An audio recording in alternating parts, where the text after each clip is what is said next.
ان الحمدللہ والصلاۃ والسلام علی سید الانبیاء والمرسلین وعلی آلہ الطیبین الطاہرین وعلی اصحابہ المہدیین۔ السلام علیکم احباب ذوالفقار، آج ہمارے ساتھ اگین انجینئر محمد علی مرزا صاحب موجود ہیں۔ ربیع الاول کا مہینہ ہے، ربیع الاول کے حوالے سے یہ اسپیشل پوڈ کاسٹ ہے۔ ہم ان سے 1 to 1 کاؤنٹر کوشچن کریں گے اور انجینئر صاحب اس کا جواب دیں گے۔ السلام علیکم سر۔ وعلیکم السلام ورحمۃ اللہ وبرکاتہ۔ ولا حول ولا قوۃ الا باللہ، اللہم صلی علی محمد وعلی آل محمد۔ جی شاہ جی، کھل ڈل کے بات کریں، آپ چونکہ بریلوی مکتب سے تعلق رکھتے ہیں اور ربیع الاول شریف کے حوالے سے ان کا ایک سینسٹیو ایریا ہے، تو میں چاہ رہا ہوں کہ آپ اس حوالے سے جو بھی پوچھنا چاہتے ہیں، ہمارا موقف لینا چاہتے ہیں، ضرور لیں۔ اچھا سر، بڑا اہم سوال ہے۔ قرآن حکیم میں اللہ تبارک تعالیٰ نے فرمایا کہ نزول قرآن کا جشن مناؤ۔ پھر کہا گیا ہے کہ کچھ حواریین تھے، انہوں نے کہا کہ ہمیں نعمت ہوان عطا فرماؤ اور ہم اس پہ عید منائیں گے، باقاعدہ عید کا لفظ ہے قرآن حکیم میں۔ تو آپ کیوں منکرین میلاد بنے ہوئے ہیں؟ آپ اگر ایک امت جو ہے وہ کھانے نازل ہونے پہ جو ہے عید منا رہی ہے، تو ہم نبی کے نزول پہ عید نہ منائیں؟ ضرور منائیں، لیکن اس طریقے پر منائیں جو اللہ کے محبوب صلی اللہ علیہ وآلہ وسلم نے تعلیم فرمایا۔ صحیح مسلم میں حدیث ہے، انٹرنیشنل نمبر کے مطابق 2750، آپ صلی اللہ علیہ وآلہ وسلم پیر کے دن کا روزہ رکھا کرتے تھے۔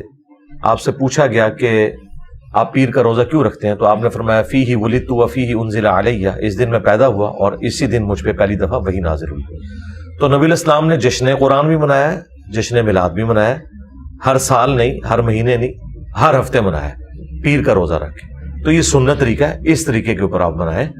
ہم کہتے ہیں آپ عید بھی لفظ بولنا چاہتے ہیں، ضرور آنری طور پر عید کا لفظ بولنا چاہتے ہیں، ضرور بولیں، لیکن اس عید کو ان عیدوں کے ساتھ مکس نہ کرے جو عید الاضحیٰ ہے یا عید الفطر ہے، اور یقیناً کوئی کرتا بھی نہیں ہے۔ وہ کہتے ہیں ہم آنری طور پہ اسے عید کہتے ہیں، جس طرح کہ جمعے کا دن بھی بخاری مسلم میں آیا کہ عید کا دن ہے، اور صحابہ کرام علیہم رضوان یوم عرفہ کو بھی عید کا دن سمجھتے تھے، یعنی خوشی کا دن، بار بار لوٹ کر آنے والا دن۔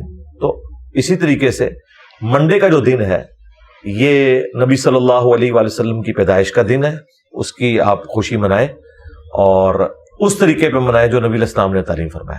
اگر آپ یہ سمجھتے ہیں کہ ہم نے خوشی اس طریقے پہ منانی ہے جو آج سے 800 سال پہلے شروع ہوا، تو ہم آپ سے پوچھیں گے کہ ان سے پہلے کے جو 600 سال کے مسلمان تھے، کیا وہ بڑے عاشقان رسول تھے یا ایک مملوک سلطنت کا بادشاہ جو ایوبی ڈائنسٹی میں سے ایک بادشاہ وہ گزرا ہے ملک المظفر، اس نے یہ مروجہ جو میلاد والا معاملہ ہے یہ 7ویں صدی ہجری کے اندر شروع کیا، 630 ہجری میں یہ فوت ہوئے، بمطابق 1233 عیسوی۔ آج چل رہا ہے 24 ستمبر 2023 بمطابق 7 ربیع الاول 1445 ہجری۔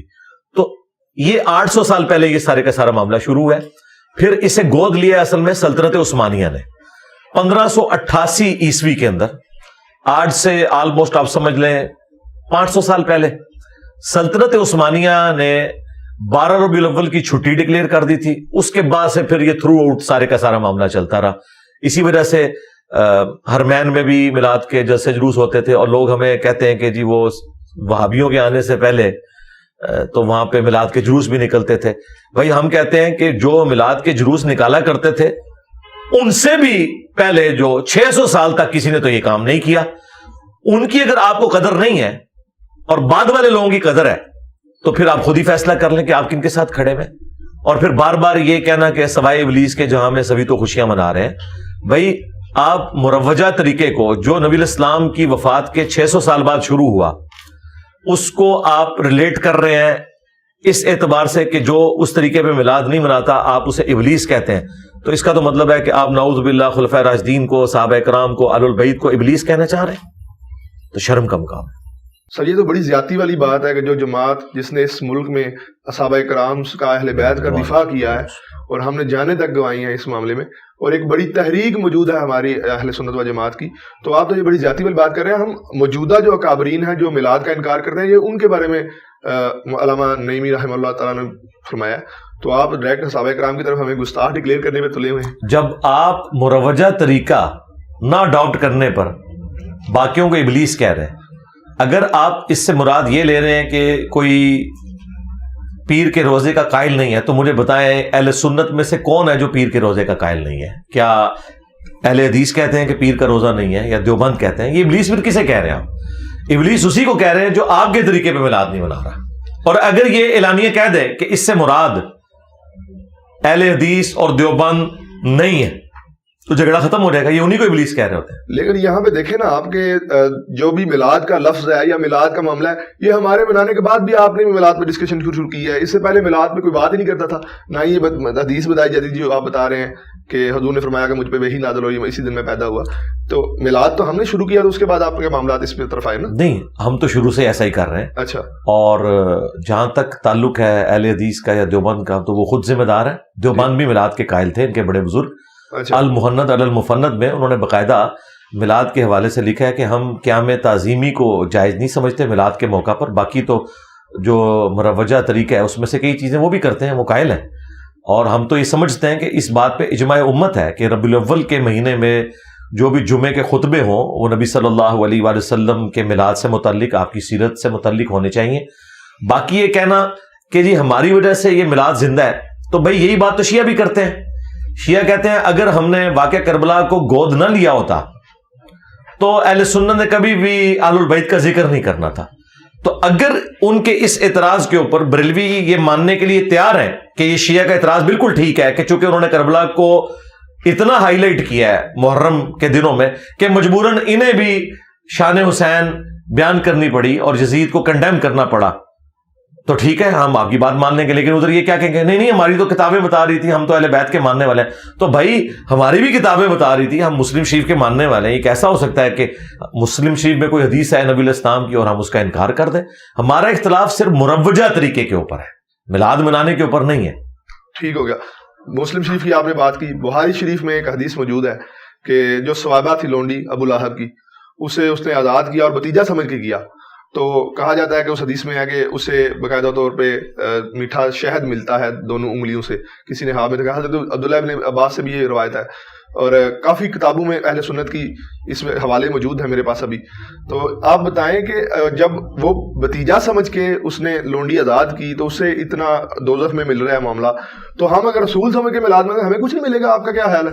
جی میرا خیال ہے یہ حدیث سب سے پہلے تو مولا علی کو سنانی چاہیے تھی، اور اس کے بعد انہیں ریکویسٹ کرنی چاہیے تھی کہ آپ کوفے میں شفٹ ہوئے ہیں اور پہلے 3 خلفاء کے ساتھ رہے ہیں، آج حکومت آپ کے ہاتھ میں ہے، تو آپ عمار بن یاسر کی ڈیوٹی لگائیں سبیل کے اوپر، اور مولا حسن حسین کی ڈیوٹی لگائیں کوفے کی جامع مسجد میں کہ وہ محفل نعت کا اور محفل میلاد کا ارینج کریں، اور اسی طریقے سے سلمان فارسی کی ڈیوٹی لگائیں اس بات کے اوپر کہ وہ جھنڈوں کا کوئی بندوبست کریں.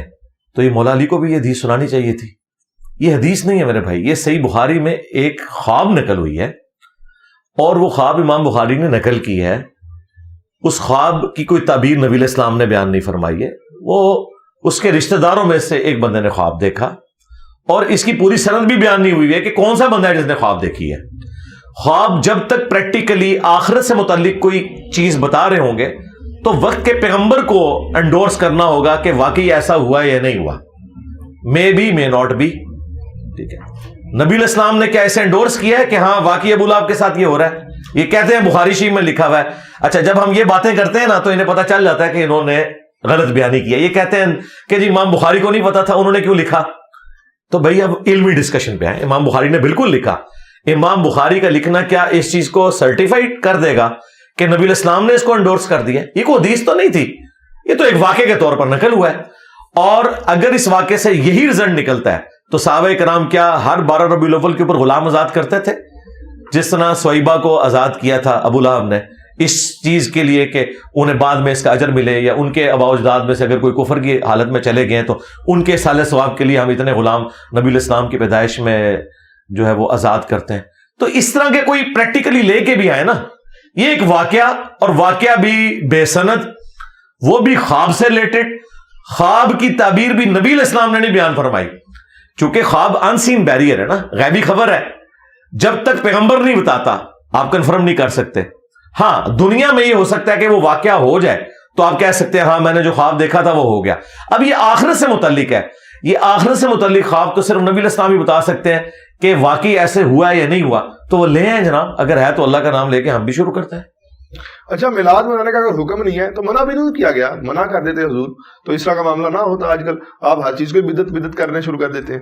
دیکھیں اگر اسی طریقے سے دین میں چیزوں کو آپ داخل کرنا شروع کر دیں گے تو اس کا پھر کوئی اینڈ نہیں ہوگا. پھر ہم آپ سے یہ کہیں گے کہ عید کی نماز نبی صلی اللہ علیہ وآلہ وسلم نے منع کب فرمائی ہے کہ اس کے ساتھ اذان نہیں ہونی چاہیے. عید کی اذان تو نہ بریلوی دیتے ہیں, نہ دیوبندی, نہ اہل حدیث, ڈائریکٹ نماز پڑھتے ہیں. ہر جماعت والی جو نماز ہے, خواہ وہ جمعہ کی نماز ہو, 5 وقتہ نماز ہو, اس کے ساتھ اذان اور اقامت ہوتی ہے. نماز جنازہ کے ساتھ نہیں ہوتی. میں اس کی مثال اس لیے نہیں دے رہا کہ وہ کہیں گے جی اس میں رکوع اور سجدے نہیں ہیں, لہذا اس کی آپ مثال نہ دیں, وہ تو دعا کی ایک شکل ہے. چلے میں ادھر نہیں جاتا. عیدین کی جو نمازیں ہوتی ہیں ان کے لیے اذان کیوں نہیں دیتے؟ تو یہ کہیں گے کہ نبی علیہ السلام نے نہیں دی. نہ نہ نہ نہ, منع کہاں کی ہے؟ منع والی بات بتائیں. تو منع تو کہیں نہیں ہوئی, تو دیا کریں. یہ کہیں گے کہ نبی صلی اللہ علیہ وآلہ وسلم نے نہیں دی, ہم بھی نہیں دیں گے. بس ہمارا بھی یہ عقیدہ ہے کہ دین کے معاملے میں جو نبی علیہ السلام نے تعلیم نہیں فرمایا وہ آپ نہیں کریں گے. من احدث فی امرنا ھذا فہو رد, جس نے ہمارے دین کے اندر کوئی ایسی چیز داخل کر دی جو ہم نے تعلیم نہیں فرمائی تو مردود ہے. ہاں دین کو سپورٹیو چیزیں ہوں وہ آپ داخل کر سکتے ہیں. وہ مسلم شریف میں حدیث ہے, جس نے اسلام میں اچھا طریقہ جاری کیا, جتنے لوگ اس پہ عمل کریں گے اس کا ثواب ملے گا. مثلا یہ کیمرے میں ریکارڈنگ, پرنٹنگ پریس کے اوپر قرآن کو, بخاری مسلم کو پرنٹ کرنا, سافٹ ویئر بنانا, یہ سارے اچھے طریقے ہیں. لیکن بخاری میں جو حدیث ہے وہ وہی ہے, اس کو کسی نے نہیں بدلا. دین اپنی اصلی جگہ کے اوپر رہے تو پھر آپ اس معاملے کو لے کے چلیں. تو عیدین کی اذان منع کہیں نہیں ہے, چونکہ نبی علیہ السلام نے نہیں دی اس لیے نہیں دیتے. اب اس سے آگے بڑھ کے ہم آپ کو منع بھی بتا دیتے ہیں. منع ہوا ہے مسلم شریف میں, امام باقر علیہ السلام نے جابر بن عبداللہ سے روایت کی ہے, اور امام جعفر علیہ السلام نے اپنے والد امام باقر سے 2005 نمبر حدیث ہے کہ نبی علیہ السلام جب بھی ممبر پر جلوہ افروز ہوتے, آپ کی آواز بلند ہو جاتی, آنکھیں سرخ ہو جاتی, غصے میں اضافہ ہو جاتا, جیسے کوئی جرنیل اپنی فوج کو تیار کر رہا ہے. اگریسو سٹائل میں آپ خطبہ دیتے اور فرماتے کہ میں اور قیامت اس طرح ساتھ بھیجے گئے جس طرح یہ 2 انگلیاں. اس کے بعد نبی علیہ السلام فرماتے اما بعد فإن خیر الحدیث کتاب اللہ وخیر الہدی ہدی محمد صلی اللہ علیہ وآلہ وسلم وشر الامور محدثاتها وکل محدثۃ بدعہ وکل بدعۃ ضلالہ وکل ضلالۃ فی النار. یہ حدیث مسلم میں بھی ہے اور سنن نسائی میں. آگاہ ہو جاؤ, سب سے بہترین کلام اللہ کی کتاب ہے, سب سے ہدایت یافتہ راستہ محمد صلی اللہ علیہ وآلہ وسلم کا ہے. بدترین کام وہ ہیں جو دین میں خود سے جاری کر دیے جائیں, اور یہ تمام کام بدعتیں ہیں, اور تمام بدعتیں گمراہیاں ہیں, اور تمام گمراہیاں جہنم میں لے جانے والی ہیں. جی اس حدیث کے اندر منع ہو گیا کہ جو محمد صلی اللہ علیہ وآلہ وسلم کا طریقہ ہے وہ سب سے بہترین ہے, جو دین میں خود سے کوئی داخل کر دے وہ بدترین امور ہے. یہ اکثر آپ کو مثال دے دیتے ہیں, یہ جی ایئر کنڈیشن لگانا مسجد میں, قالین بچھانا, یہ بھی تو دین میں داخل ہوا. بھائی یہ دین میں داخل نہیں ہے. دین میں داخل ہوتا تو ہم نیت میں یہ اپنے ذہن میں حاضر کرتے کہ اوپر اس قالین کے, نیچے اس پنکھے کے, سامنے اس اے سی شریف کے, منہ طرف کعبہ شریف کے. یہ تو کوئی بھی نہیں کرتا. بلکہ ہم کیا کرتے ہیں, ہم یہ کہتے ہیں کہ نماز ہم اللہ کے لیے پڑھ رہے ہیں اور اس میں ان چیزوں کا کوئی تعلق نہیں ہے. یہ دین کو سپورٹیو چیزیں ہیں, نہ کہ یہ دین کا حصہ ہے. آپ نے ہوائی جہاز پہ جانا ہے, حج کے لیے جائیں, اونٹ پہ جانا ہے جائیں, یہ دین کو سپورٹیو چیزیں. حج کے وہی 7 چکر رہیں گے, وہ نہیں بدل سکتے. اسی طریقے سے جمرات پہ آپ نے کنکریاں مان دی ہیں, خواہ آپ ٹرین میں جا کے ماریں, خواہ آپ پیدل جا کے ماریں, لیکن وہ ایکٹیویٹیز نہیں بدلیں گی. تو لہذا دین میں صحیح مسلم میں میلاد منانے کا طریقہ بتا دیا گیا ہے روزہ رکھ کے. اب وہ روزے کی سحری آپ نے ہوٹل سے جا کے کرنی ہے, آپ کی مرضی ہے, چاول کھا کے کرنی ہے, آپ کی مرضی ہے, لیکن وہ رہے گا روزہ. آپ اس کو جھنڈیوں کے ساتھ ریلیٹ کرنا, لائٹنگ کرنا, اور پھر کہنا جی آپ اقبال ڈے بھی مناتے ہیں, اور جی قائد اعظم ڈے بھی مناتے ہیں, اور یوم پاکستان بھی مناتے ہیں. اور بھائی وہ کوئی دینی ایکٹیویٹیز ہیں؟ اقبال ڈے کو ہم دینی ایکٹیویٹی کے طور پر تو نہیں مناتے. نبی علیہ السلام ایک دینی پرسنالٹی ہے. آپ کے ساتھ کوئی چیز بھی آپ جوڑیں گے تو اس کو نبی صلی اللہ علیہ وآلہ وسلم, خلفائے راشدین کی اور اہل البیت کی مہر لگنا ضروری ہے, ادروائز وہ بدعت ہوگی دین میں. پھر تو وہ بھی بدعت ہوئی. محرابیں جو بنائے جاتے ہیں, مینارے بنائے جاتے ہیں, ایون کہ اذانیں 2 دی جاتی ہیں. اس کے علاوہ تراویح کی جو باجماعت, پھر تو علماء اس پہ بھی اعتراض کریں گے کہ یہ بھی بدعت ہے. اس میں نے ایک حصہ تو کلیئر کر دیا ہے کہ یہ محراب والا, یہ دین میں کوئی چیز داخل نہیں ہوئی. اسپیکر سے دین میں کیا داخل ہوا ہے؟ کچھ بھی نہیں ہوا. ہاں مسجد میں تو اضافہ ہوا ہے نا, کیا جی امام آگے کھڑا ہو رہا ہے. نہیں وہ تو ہوگا نا, وہ تو ہر زمانے میں ہوگا. مطلب پہلے آپ دیے روشن کرتے تھے، اب آپ لائٹنگ کرتے ہیں. دین میں تو کوئی فرق نہیں پڑا. دین میں فرق پڑا جس چیز سے، وہ آپ کی مثال درست ہے. جمعے کی 2 اذانیں یہ ہے دین میں. نبی الاسلام نے 1 اذان دی ہے.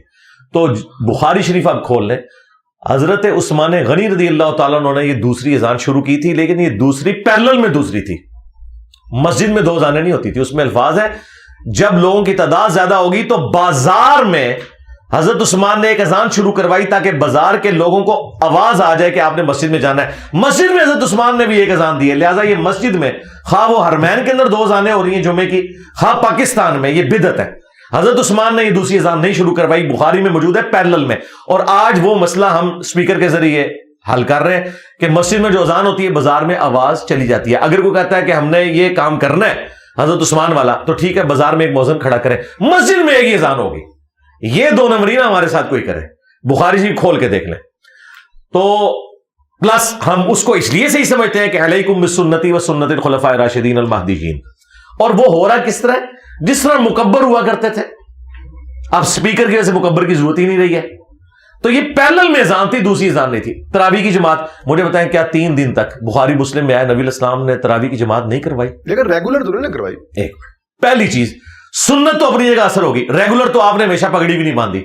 آپ نے کبھی چادر لی سر پہ؟ نہیں، ہم تراویح کی جماعت تو کراتے ہیں. میں آپ کو جواب دے رہا ہوں. میں آپ کو بتا رہا ہوں، ریگولر تو آپ نے کبھی پگڑی بھی نہیں باندھی. آپ نے ٹوپی بھی پہنی، آپ نے پگڑی بھی پہنی، آپ نے سر پہ چادر بھی لی، سب کچھ. ایک بندہ پوری زندگی صرف پگڑی پہنتا ہے، اسے ہم ٹونٹ نہیں کر سکتے. کیا نبی الاسلام نے پوری زندگی سفید لباس پہنا ہے؟ بخاری مسلم میں آپ نے سرخ لباس آپ کا پسندیدہ تھا. مسلم شریف میں آپ کالے رنگ کا جبہ استعمال فرماتے تھے. اسی طریقے سے ابن ماجہ میں آیا کہ سفید لباس پاکیزہ ہے، اپنے مردوں کو بھی اس میں دفناؤ اور مسجد میں بھی سفید لباس پہن کے آؤ. ابو داؤد ترمذی میں نبی الاسلام نے گرین لباس پہنا، تہمت بھی گرین کلر کی اور اوپر چادر بھی گرین کلر کی. لیکن ہمارے تبلیغی جماعت کے لوگ، دعوت اسلامی کے لوگ پوری زندگی سفید لباس پہنتے ہیں. پاپا جانی نے سفید کے علاوہ کوئی نہیں. ہم نے کبھی ان کو ٹانٹ کیا ہے کہ نبی الاسلام نے تو ہمیشہ سفید نہیں پہنا؟ تو یہ گناہ ہو گیا. ہم کہتے ہیں ایک دفعہ بھی پہن لیا سنت ہے، آپ ہمیشہ پہنے. اب ادھر بھی آئے، نبی الاسلام سے جب 3 دن ثابت ہو گیا کہ آپ نے تراویح کی جماعت کروائی، آپ نے کیا منع کیا کہ جماعت نہیں کروانی؟ نہیں، بلکہ آپ نے یہ کہا کہ مجھے خطرہ ہے کہ تم پہ فرض نہ کر دی جائے، تم گھر میں پڑھو. حضرت عمر نے دیکھا کہ نبی الاسلام تو دنیا سے چلے گئے، آپ کی خواہش بھی تھی کہ یہ جماعت ہوتی، لیکن آپ کو خطرہ تھا کہ فرض نہ ہو جائے. تو اب تو وہی نازل کوئی نہیں ہونی. تو نبی الاسلام کی سنت کو انہوں نے زندہ کیا. 3 دن آپ نے پڑھی تھی، آپ نے اس کو 30 دن کیا. لیکن وہ 3 دن تو سنت تھی نا. جس طرح سفید لباس آپ نے ہمیشہ نہیں پہنا، لیکن ہم ہمیشہ پہننے والے کو بدعتی نہیں کہتے. ہم کہتے ہیں بھلے ایک دفعہ بھی نبی الاسلام نے کوئی عمل کیا ہے. آپ کیا نبی الاسلام نے پوری زندگی انگوٹھی پہن کے رکھی ہے؟ یہ آپ سارے پیر فقیر لوگ انگوٹھی کو لے کے بیٹھے ہیں. نبی الاسلام کی تو انگوٹھی اس کام کے لیے ہے ہی نہیں تھی. وہ تو آپ بخاری مسلم میں آتا ہے صحابہ کرام نے کہا کہ یہ جو باہر کے ملک کے حکمران ہیں دوسرے، وہ بغیر مہر کے خط کو ایکسیپٹ نہیں کرتے، تو آپ نے مجبوراً انگوٹھی بنوائی تھی. یہاں پیروں کی انگوٹھیاں نہیں اترتی. ہم نے کبھی انہیں ٹانٹ کیا ہے؟ ہم کہتے ہیں ٹھیک ہے، نبی الاسلام سے کچھ عرصے کے لیے بھی کوئی چیز پہننا ثابت ہوگی، وہ اپنی اصل میں ثابت ہے. تو اس کو سیدنا عمر نے جو کہا نا نعم البدعۃ ہذی، یہ اچھی بدعت ہے جو میں نے شروع کی. تو اب بدعت کی ڈیفینیشن آپ سمجھیں کیا ہے. حضرت عمر نے کوئی نیا کام دین میں داخل نہیں کیا، اور اس سے بڑھ کر یہ بتاتے نہیں ہیں کہ اسی بخاری کے حدیث میں حضرت عمر نے خود تو جماعت سے نماز ہی نہیں پڑھی، گھر چلے گئے اور جاتے ہوئے انہوں نے کہا کہ اس سے بہتر مرد کی وہ نماز ہے جو آخری پہر میں رات کو اٹھ کے پڑھتا ہے. حضرت عمر تو خود تراویح گھر پڑھتے تھے. وہ شروع اس لیے کروائی تھی. اچھا یہ بھی جھوٹ ہے کہ جی حضرت عمر نے تراویح کی جماعت شروع کروائی، بالکل جھوٹ ہے. بخاری مسلم میں ہے کہ حضرت عمر نے یہ دیکھا کہ لوگ ٹولیوں کی شکل میں جماعت کرواتے ہیں مسجد میں، جماعت کبھی ختم نہیں ہوئی. اے پھکا لے لو، اے جھوٹ مار دے گے تواڈے نال. نبی الاسلام کے دور میں، صحابہ کے دور میں، حضرت ابوبکر کے دور میں، حضرت عمر کے دور میں جماعتیں ہوتی تھی ٹولیوں کی شکل میں. حضرت عمر نے ایک امام کے پیچھے انہیں اکٹھا کیا کہ بجائے یہ کہ مختلف جگہ پہ جماعتیں ہو رہی ہوں، تمیم داری کی ڈیوٹی لگائی ابی ابن کعب کی. اور اس سے بڑھ کر آپ کو شاید برا لگے، الموطا امام مالک میں یہ حدیث موجود ہے جو بخاری مسلم میں تو صرف ان بندوں کے نام تھے، تمیم داری اور ابی ابن کعب. الموطا امام مالک میں ہے کہ انہیں کہا کہ 11 رکعتیں پڑھاؤ، 3 وتر اور 8 تراویح. اور آپ تو کہتے ہیں انگریزوں نے 11 رکعتیں شروع کروائی ہیں، تو 20 ہوتی تھی. اور اس کے بعد امام مالک 20 والی روایت بھی لے کے آئے ہیں، لیکن اس میں یزید بن رومان جو ہے اس نے حضرت عمر کا زمانہ ہی نہیں پایا. بالکل سونے کی مور سے یہ حدیث ہے. اور آپ نے جن مفتی احمد یار خان نعیمی صاحب کا حوالہ دیا سوائے ابلیس کے جہاں میں سبھی تو خوشیاں منا رہے ہیں, انہوں نے خود مانا ہے کہ یہ حدیث ٹھیک ہے الموطا امام مالک کی, لیکن وہ کہتے ہیں حضرت عمر کو غلط فہمی ہو گئی تھی, بعد میں 20 ہی کروا دی تھی. تو حضرت عمر کو غلط فہمی وہابیوں کی وجہ سے ہوئی تھی؟ کوئی غلط فہمی نہیں ہوئی ہے. 11 رکعت ہی ہے. اگر نوافل کو زیادہ پڑھ لیتا ہے اس میں تو کوئی حرج نہیں, کوئی حرج نہیں, پڑھے. ہاں جی بالکل پڑھے, لیکن باقیوں کو یہ نہ کہ یہ کام چور ہے, یہ کہ باقی سنت کے مطابق کر رہے ہیں, ہم فالتو کر رہے ہیں. جی کریں آپ جتنے مرضی کریں, میں کہتا ہوں 40 پڑھیں آپ, ہمیں کوئی اعتراض نہیں ہے. صحابہ کرام سے 11 سے زیادہ بھی ثابت ہے, ہم نے تو خود ثابت کیا ہے. ابو داؤد میں حدیث موجود ہے, ایک صحابی کہیں سفر پہ گئے ہوئے تھے, وہاں انہوں نے 11 رکعتیں پڑھائی. وہاں پہ 11 رکعت کا ذکر نہیں صرف ہے کہ قیام اللیل کروایا. واپس جب اپنے گاؤں میں آئے نا تو باقی لوگ انتظار کر رہے تھے, ان کا حضرت ہم تو آپ کا انتظار کر رہے ہیں, آپ تو ہمارے امام ہیں. انہوں نے دوبارہ بھی وہاں تراویح پڑھائی. تو میں اہل حدیث کو بھی کہتا ہوں کہ اگر 8 بھی پڑھائی تھی تو 16 تو انہوں نے پڑھ لی. ہم زیادہ کو حرام نہیں سمجھتے, تابعین سے ثابت ہے, لیکن ہم یہ کہتے ہیں کہ یہ جو کام چور اور آپ کہتے ہیں یہ تہجد کی نماز تھی ہے ہی 20 رکعت ہے, اس کے اوپر اجماع ہے, یہ غلط بات ہے. 8 رکعت کے اوپر اتفاق ہے پلس 3 وتر. بخاری مسلم میں واضح ہے کہ رمضان ہو یا غیر رمضان, نبی علیہ السلام کی رات کی نماز یہ ہوتی تھی. اور رات کی نماز تہجد, وتر, قیام اللیل, تراویح, یہ ایک ہی نماز کے مختلف نام ہے. اور وہی نماز جب ہم رمضان میں پڑھتے ہیں اسے تراویح کہہ دیا جاتا ہے. اور تراویح کا لفظ بھی حدیث میں کہیں نہیں آیا, یہ فقہا کی ٹرم ہے, جس طرح سنت موقدہ غیر موقدہ. اچھا, بدعت حسنہ کا لفظ بھی تو فقہا کے ہاں ٹرم یہ یوز ہوئی ہے. ابھی آپ نے بھی ذکر کیا کہ حضرت نے کہا میں بدعت حسنہ, میں نے بدعت نعیمہ میں نے شروع کی ہے. تو آپ مجھے یہ بتائیں کہ جب ایک جو نوجوان ہمارے, میں نے دیکھا اکثر ہمارے خاص کر عرس ہمارے ہوتا ہے ہر سال بیرات کا, گجرات کا سب سے قدیمی, وہاں پہ کوئی بدعت ایسی نہیں ہوتی. رسول اللہ صلی اللہ علیہ وسلم کی سیرت بیان کی جاتی ہے, اجتماع کیا جاتا ہے. اچھا, چند نوجوان آ کے اگر رسول اللہ کی سیرت بیان سن رہے ہیں, آپ تو یہاں پہ اکیڈمی میں کرتے ہیں اجتماع, یہ کہ کہاں لکھا ہے کہ اتوار کے دن ہی آپ نے کرنا ہے لازمی, آپ نے بھی فکس دن رکھا ہوا ہے. اگر کوئی 12 ربیع الاول اجتماع کرتا ہے اور سیرت رسول بیان کرتا ہے, یہ کہاں کی بدعت ہو گئی؟ ہاں, ہم کہتے ہیں کہ 12 ربیع الاول کو آپ فکس نہ کریں, ربیع الاول میں کسی بھی وقت رکھ لیں. میں نے تو پہلے کہا آپ جمعے پڑھائیں اس کے اوپر, لیکن جب آپ ایک تاریخ کو مینشن کر کے کرتے ہیں نا, تاریخ کو, اچھا یہ تاریخ مینشن, ہم نے اتوار کی تاریخ نہیں مینشن کی ہوئی, ہم اتوار کو کرتے ہیں. ٹھیک ہے, آپ بھی منڈے کو کریں, نبی علیہ السلام کی پیدائش کا دن ہے, ہم کوئی اعتراض نہیں کریں گے. لیکن جب آپ تاریخ کو ایک مینشن کر کے کرتے ہیں, پھر ہم یہ کہیں گے اس کی اصل کہاں ہے. دیکھیں, مسلمانوں کی جو ویکلی گیدرنگ ہے وہ تو جمعے کی گیدرنگ ہے, یا ویکینڈ کی وجہ سے ہمیں مجبوراً اتوار کو کرنا پڑتا ہے. لیا جا سکتا ہے اس کا, جی کریں, لیکن یہ جو بزرگوں کے عرس بیچ میں کہاں سے آ گئے ربیع الاول شریف میں؟ نہیں, میلاد کا ہی ہمارا عرس ہوتا ہے, میلاد کا پروگرام. اچھا, آپ کرتے ہیں اور وہ 12 ربیع الاول کے اوپر ہی کرتے ہیں. تو ربیع الاول میں آپ کبھی 12 سے ہٹ کے بھی کر لیں, اس میں کیا ہے, چھوٹے موٹے پروگرام تو کریں. ٹھیک ہے, اس میں آپ توحید بیان کریں, نبی علیہ السلام کی سیرت بیان کریں, آپ کی صورت بیان کریں, بہت اچھی بات ہے. تو وہ تو ہم قائل ہیں اس کو, ہم تو غلط نہیں سمجھتے, ہم تو کرتے ہیں خود الحمدللہ. ٹھیک ہو گیا. اچھا, حضور کی پیدائش کے حوالے میں اعلیٰ حضرت نے بھی 8 کا لکھا ہے, انہوں نے کہا جی اب یہ شروع ہو چکا ہے, میں 12 کا نہیں, میں انکار کرتا. اس کے علاوہ ڈاکٹر اسرار احمد صاحب نے بھی کہا جی 8 کو آپ کی 12 کی وفات ہے. تو آپ اس کا بالکل انکار کرتے ہیں, ایک طرف آپ بالکل وہابیوں کی سائڈ لے لیتے ہیں, ایک طرف آپ بالکل بریلویوں کی سائڈ لیتے ہیں, کرتے کیا؟ ہاں, بات یہ ہے کہ ڈاکٹر اسرار صاحب کی تو یہ فیلڈ نہیں تھی. اچھا, وہ تو جو اہل حدیث سے دیوبند سے سنتے تھے وہی آگے بیان کرتے تھے. میری تو جی میری ان سے 1 to 1 ملاقات ہوئی ہے. اچھا, میں نے کہا کہ آپ نے اعلیٰ حضرت کے اوپر یہ جھوٹ باندھا ہے اپنے منتخب نصاب کے اندر کہ وہی مستوی عرش تھا جو خدا ہو کر مدینے میں اتر پڑا مصطفیٰ ہو کر. تو یہ اعلیٰ حضرت نے کہاں کا ہے؟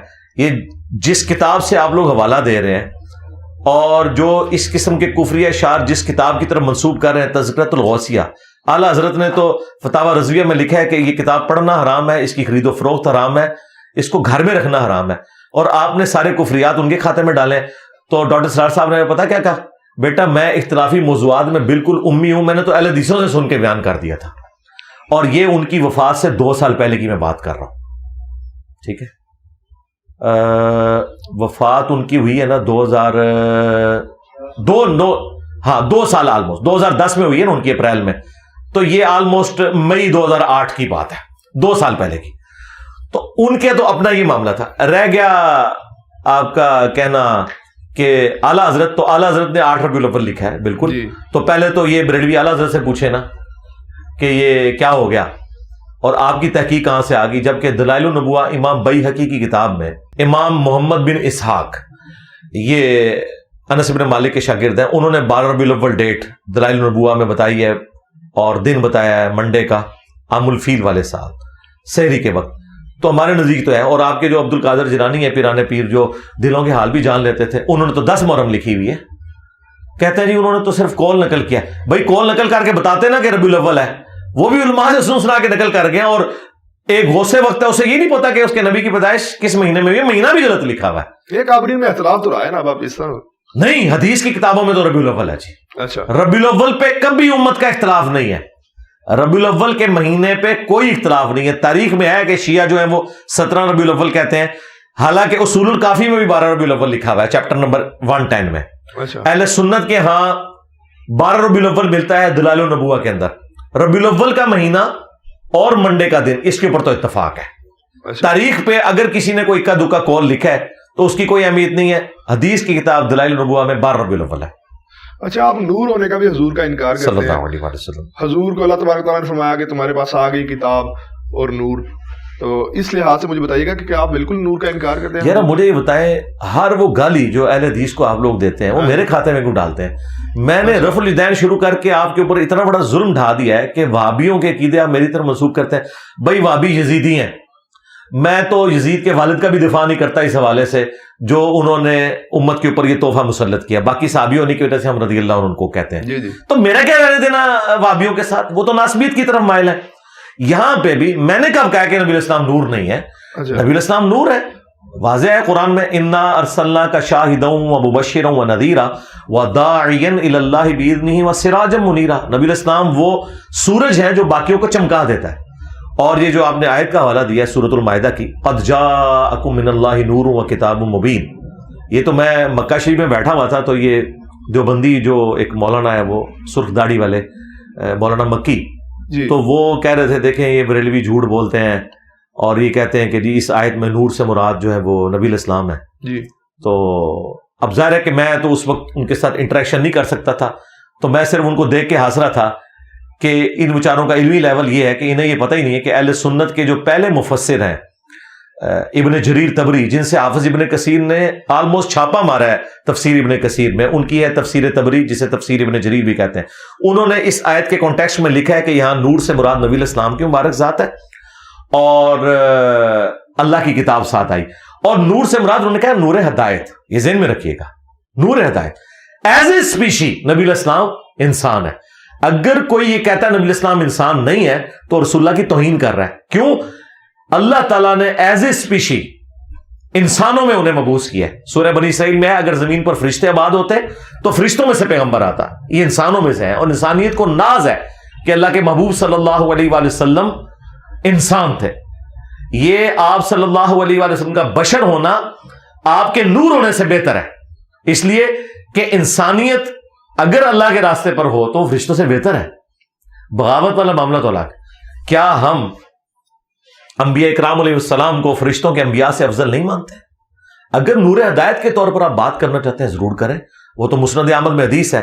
نبی صلی اللہ علیہ وآلہ وسلم نے فرمایا کہ میں اللہ کے ہاں خاتم النبیین اس وقت بھی لکھا ہوا تھا جب آدم علیہ السلام مٹی اور پانی کے درمیان تھے, اور یہ حصہ جو ہے نا یہ ترمذی میں بھی موجود ہے. اور پھر آگے نبی اسلام نے فرمایا میں دعائے ابراہیم ہوں, میں عیسیٰ کی بشارت ہوں, میں اپنی ماں کا وہ خواب ہوں جو انہوں نے میری پیدائش کے وقت دیکھا کہ ان کے لیے شام کے محلات بھی روشن ہو گئے. یعنی نبی الاسلام کی والدہ سیدہ آمنہ سلام اللہ علیہ اور رضی اللہ تعالیٰ عنہا کو یہ دکھا دیا گیا تھا کہ آپ سے جو بیٹا پیدا ہوگا بالآخر اس کی حکومت دنیا کی سب سے بڑی سپر پاور رومن امپائر کو بھی سپر سیڈ کر دیے گی. تو نبی الاسلام نور ہدایت ہے, صحیح بخاری بھی نور ہدایت ہے, خلفائے راشدین بھی نور ہدایت ہے, اہل البیت بھی نور ہدایت ہے. لیکن اسپیشی کی بات کریں تو بھائی مجھے بتائیں غزوہ احد کے موقع پر نبی الاسلام کو جب زخم لگا ہے تو آپ کا خون نکلا ہے, نور کا تو خون نہیں نکلتا. آپ علیہ السلام کا جب بیٹا ابراہیم فوت ہوا تو بخاری مسلم میں آپ کی آنکھوں سے آنسو روا ہوئے. تو وہ سارے کے سارے حالات جو ایک انسان پر وارد ہوتے ہیں وہ آپ پر ہوئے. ہاں کچھ آپ کی ایکسٹراڈنری کوالٹیز ہیں, اس کی وجہ سے آپ کی بشریت ختم نہیں ہوتی. مثلا بخاری مسلم میں ہے کہ نبی الاسلام نے فرمایا کہ ہم انبیاء کی صرف آنکھیں سوتی ہیں, دل جاگتا رہتا ہے. آپ تہجد کی نماز پڑھ کے اما عائشہ کہتی ہیں بعض اوقات آپ خراٹے بھی لے رہے ہوتے تھے, بہت اونچی آواز میں نہیں, نارمل خراٹے لینا کوئی بری بات نہیں ہے, نبی الاسلام کی سنت ہے نیند کی حالت میں. جی تو اما عائشہ کہتی ہے میں آپ کے خراٹوں کی آواز سنتی اور پھر آپ اسی طریقے سے اٹھ کے جا کے نماز پڑھا دیتے. تو میں نے پوچھا تو نبی علیہ السلام نے فرمایا کہ ہم انبیاء کے دل جاگتے رہتے ہیں, یعنی انبیاء نیند میں بھی غافل نہیں ہوتے. اب یہ پروٹوکول اور کسی انسان کا نہیں ہو سکتا. نبی علیہ السلام کو اللہ تعالیٰ نے ایسی کوالٹیز دی ہیں جو آپ کے معجزات ہیں, لیکن اس کے سے آپ کی بشریت ختم نہیں ہوگی, وہ اپنی جگہ پہ رہے گی. دیکھیں نبی علیہ السلام پیٹھ کے پیچھے بھی دیکھ لیتے تھے, بخاری مسلم میں ہے. میں نے سنا وہابیزم کے ماننے والے معجزات کا بھی انکار کرتے ہیں.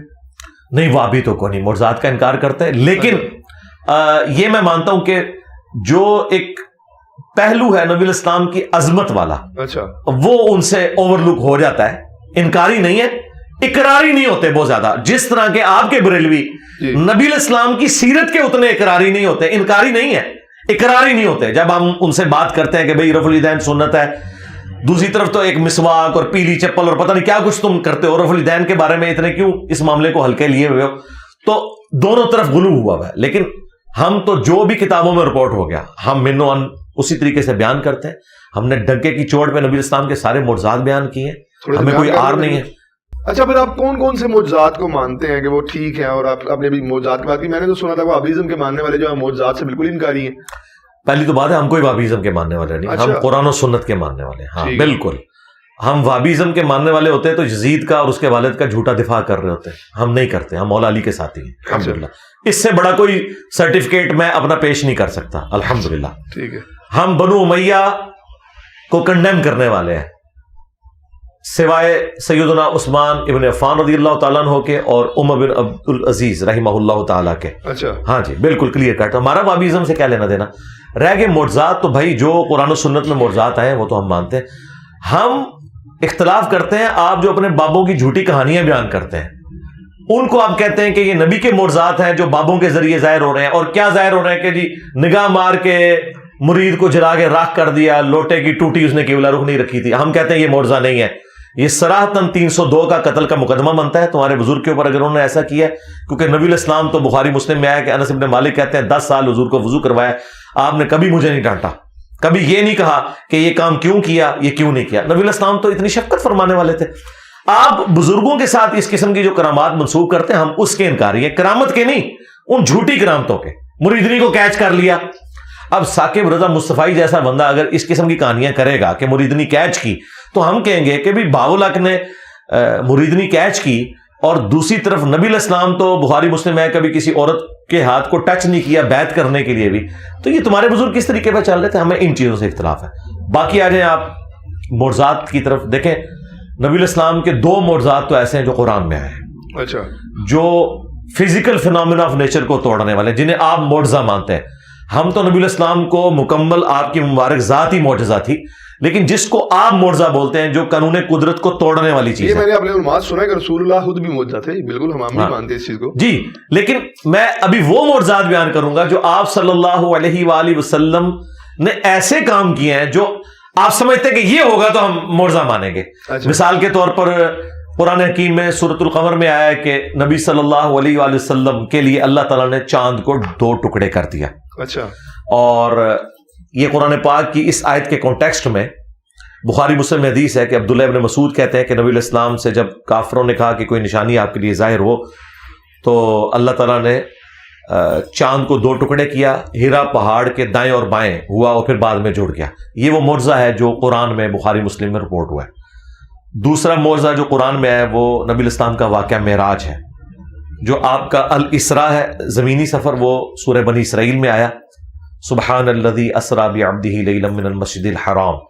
اور جو آپ کا آسمانی سفر ہے المعراج, بیت المقدس سے لے کر آسمانوں کا سفر, وہ اللہ تعالیٰ نے سورۃ النجم میں ذکر کیا. اور بخاری مسلم میں بڑی تفصیل کے ساتھ آیا کہ مختلف آسمانوں پہ نبی علیہ السلام کی ملاقاتیں انبیاء کرام کے ساتھ ہوئیں. تو یہ وہ معجزات ہیں جو قرآن میں رپورٹ ہوئے ہیں. بخاری مسلم میں تو پھر درجنوں ہیں. مثلا بخاری مسلم میں حدیث ہے کہ اللہ کے محبوب صلی اللہ علیہ وآلہ وسلم سورج گرہن کی نماز پڑھا رہے تھے, آپ چند قدم آگے بڑھے, آپ نے یوں ہاتھ بلند کیا, پھر نیچے کیا, پھر واپس آئے. صحابہ کرام نے بعد میں پوچھا یا رسول اللہ یہ نماز میں کوئی اضافہ ہو گیا یا کوئی اور بات ہے؟ تو آپ نے فرمایا نماز کی حالت میں اللہ تعالیٰ نے مجھے جنت دکھائی 7 آسمانوں کے اوپر, ماشاءاللہ, اور میں نے ارادہ کیا کہ میں تمہارے لیے جنت سے انگوروں کا ایک گوشہ توڑ لوں اس کے لیے میں نے ہاتھ بلند کیا، پھر میں نے ترک کر دیا کہ اللہ تعالیٰ نے نعمتوں کے اوپر پردہ رکھا ہے، اور اگر میں توڑ لیتا تو تم ہمیشہ کھاتے رہتے، کیونکہ جنت کو فنا نہیں ہے۔ نبی علیہ السلام دنیا میں کھڑے ہو کر آپ کا ہاتھ مبارک ساتوں آسمانوں کے اوپر تک پہنچ سکتا ہے جب اللہ تعالیٰ چاہتا ہے۔ تو ظاہر ہے کہ نبی میں بہت بڑا فرق ہے۔ یہ کہہ تو دیتے ہیں وہابی کہ جی نبی کے بھی 2 ہاتھ اور ہمارے بھی 2 ہاتھ، نعوذ باللہ۔ نبی علیہ السلام اسپیشی میں انسان ہے، مرتبے میں نہیں۔ آپ کے ہاتھ کی طرف ہمارے ہاتھ کی طرف، بخاری مسلم میں ہے کہ جابر بن عبداللہ کہتے ہیں کہ صلح حدیبیہ کے موقع پر جب پانی کی قلت ہوئی تو مختلف جگہ سے پانی جمع کر کے بمشکل ایک پیالہ آپ کو پیش کیا گیا، آپ نے اپنی مبارک انگلیاں اس میں داخل کی تو پانی کے چشمے پھوٹے اور اس میں سے صحابہ کرام نے پانی پیا، جانوروں کو پلایا اور سٹور بھی کر لیا۔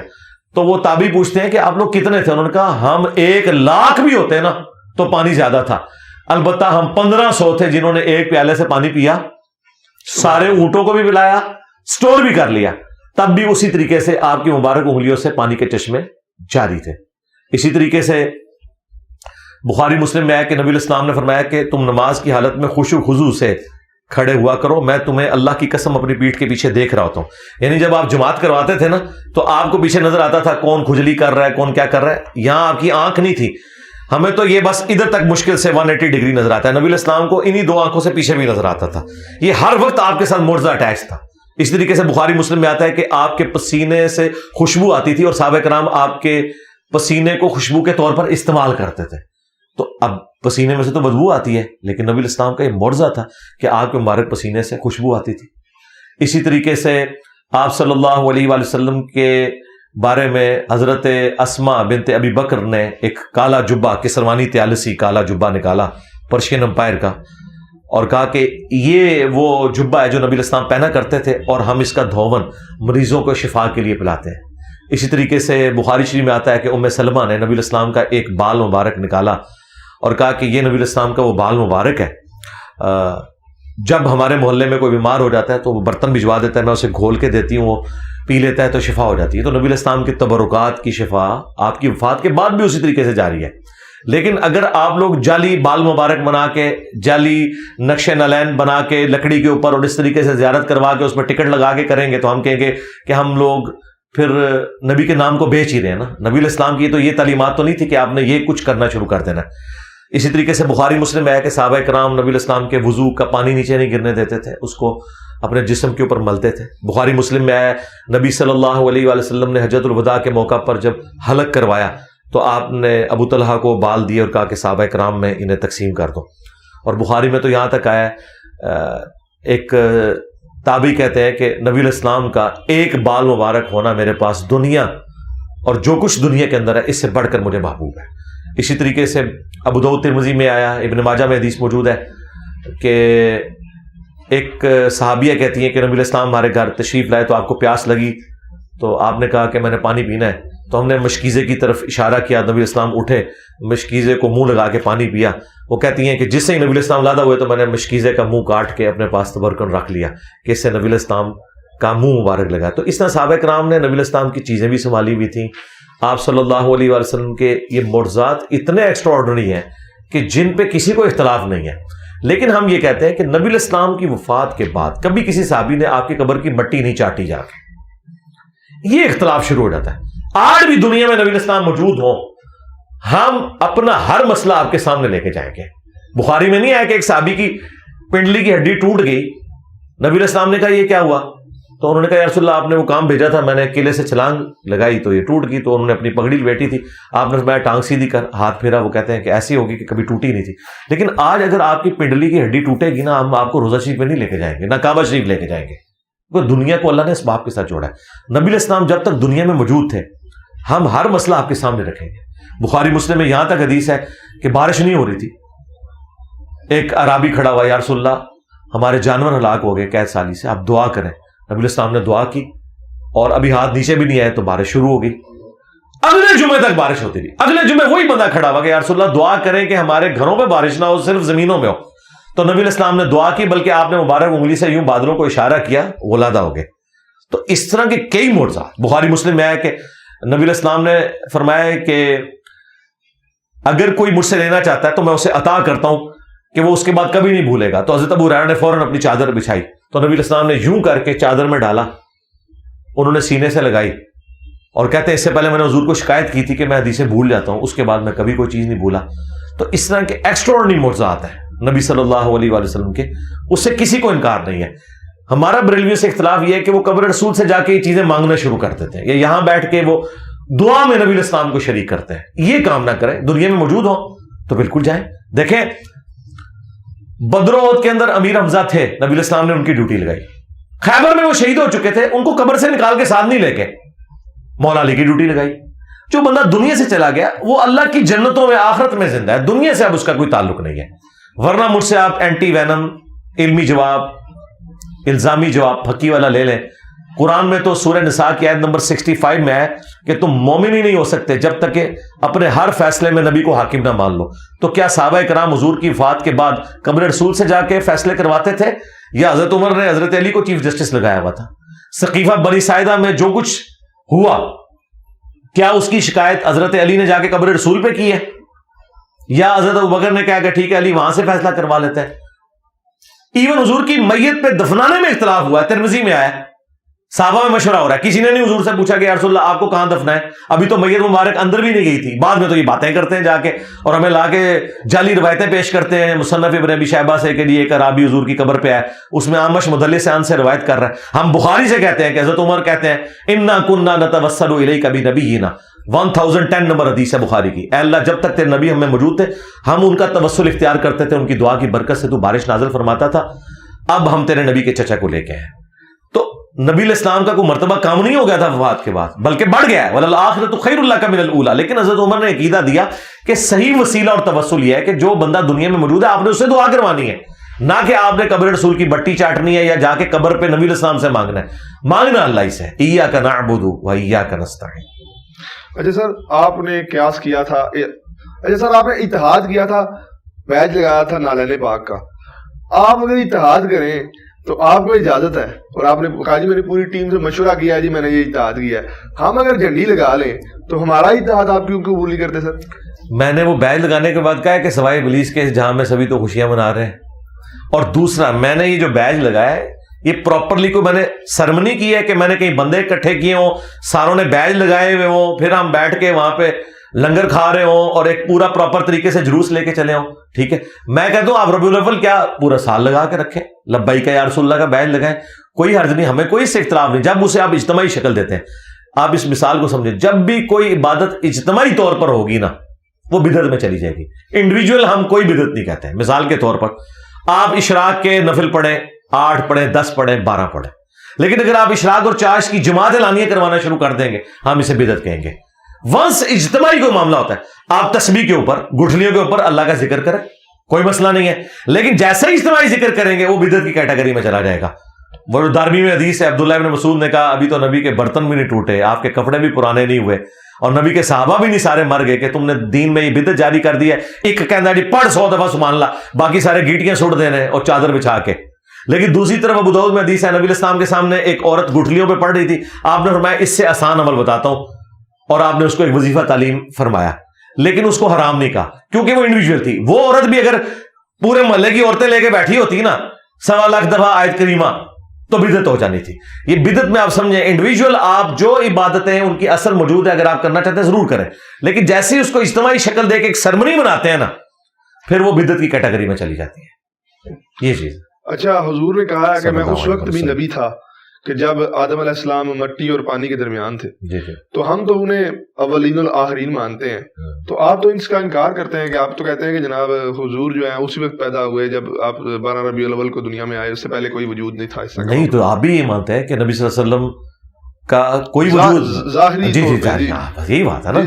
آپ کا بھی عقیدہ ہے کہ جب تک حضرت عبداللہ اور حضرت آمنہ علیہم السلام ورضی اللہ عنہما کی شادی نہیں ہوئی تھی اس وقت تک نبی علیہ السلام دنیا میں تشریف فرما نہیں تھے. بس یہی عقیدہ ہے. اللہ کے ہاں جو ہے نا وہ تو ہے نا کہ میں اس وقت بھی نبی تھا, اللہ کے علم میں نبی لکھا ہوا تھا, اللہ کے ہاں نہیں جی لکھا ہوا الفاظ مسند احمد میں, میں اللہ کے ہاں خاتم النبیین لکھا ہوا تھا. اچھا رہا موجود ہونا, جی اس وقت بھی موجود تھے روح کی شکل میں, اور اس وقت صرف یہ نہیں ہے کہ نبی علیہ السلام موجود تھے, ہم لوگ بھی موجود تھے. انسانی شکل میں پہلا انسان جو آیا نا جس سے ہماری نسل چلی ہے جی وہ حضرت آدم ہے. اس وقت نبی علیہ السلام انسانی شکل میں نہیں تھے. اور اگر آپ کہتے ہیں روحانی طور پر تھے تو روحانی طور پہ تو ہم بھی تھے. روحیں تو اللہ نے پہلے پیدا کی ہیں. میں بھی حضرت آدم علیہ السلام کی پیدائش سے پہلے اللہ کے ہاں روحانی طور پر تو تھا, آپ بھی تھے, لیکن انسانی شکل میں 4 اکتوبر 1977 کو اپنے ماں باپ کے گھر پیدا ہوا. اس بات کو سمجھیں. باقی یہ نبی علیہ السلام نے کیوں فرمایا فضیلت کے طور پر کہ مجھے اللہ نے پیغمبر اور خاتم النبیین چن لیا ہوا تھا. یعنی خاتم النبیین آپ کو اللہ تعالیٰ نے چن لیا تھا. یہ آپ نے کوئی محنت کر کے مرتبہ حاصل نہیں کیا, بلکہ اللہ نے آپ کی ڈیسٹنی میں, تقدیر میں یہ لکھ دیا تھا. یہ نبی علیہ السلام بتانا چاہ رہے ہیں. کیونکہ اس میں کیا الفاظ ہیں ترمذی میں, یا رسول اللہ آپ نبی کب بنائے گئے؟ تو آپ صلی اللہ علیہ وآلہ وسلم تو 40 سال کی عمر میں مبعوث ہوئے, صحابہ کو پتا تھا. لیکن آپ نے کیا فرمایا, میں اللہ کے ہاں اس وقت بھی نبی تھا جب آدم مٹی اور پانی کے درمیان تھے. وہ اللہ کے علم میں فزیکلی موجود نہیں تھے. اچھا مجھے بتائیں, اگر فزیکلی تھے تو نبی علیہ السلام کے جد امجد ہم حضرت ابراہیم کو کیوں کہتے ہیں؟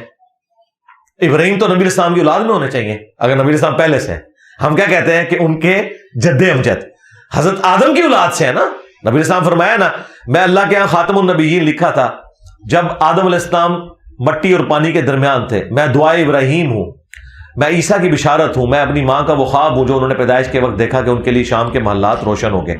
تو نبی علیہ السلام اپنے آپ کو ابراہیم کی اولاد مانتے تھے, اسماعیل علیہ السلام کی اولاد مانتے تھے. تو کیوں مانتے تھے؟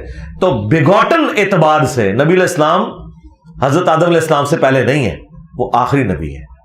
لیکن اگر روحانی اعتبار سے دیکھا جائے تو تمام روحیں, خواہ وہ کفار کی روحیں ہیں, انسانوں کی روحیں ہیں, ان میں بھی نیک بندوں کی ہیں, بدکاروں کی ہیں, وہ سب کی سب روحیں پہلے موجود تھی. وہ روح جسم میں جب آئی ہے نا, پہلا جو انسان ہے وہ آدم علیہ السلام ہے. ہاں, نہ حضرت ابراہیم ہے, نہ حضرت موسیٰ ہے, نہ حضرت عیسیٰ ہے, نہ نبی صلی اللہ علیہ وآلہ وسلم ہے. انسانیت کی ابتدا جو ہے حضرت آدم علیہ السلام سے ہوئی ہے.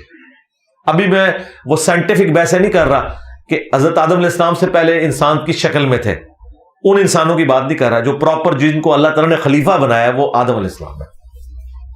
ٹھیک ہو گیا. اچھا سر, ایک اور عقیدہ بڑا بیان کیا جاتا ہے, آپ کہا جاتا ہے کہ آپ محمد ابن عبد الوہاب سے بہت زیادہ متاثر ہیں. آپ خود کو وہابی بھی نہیں کہہ رہے تھے, ان سے بھی متاثر ہیں.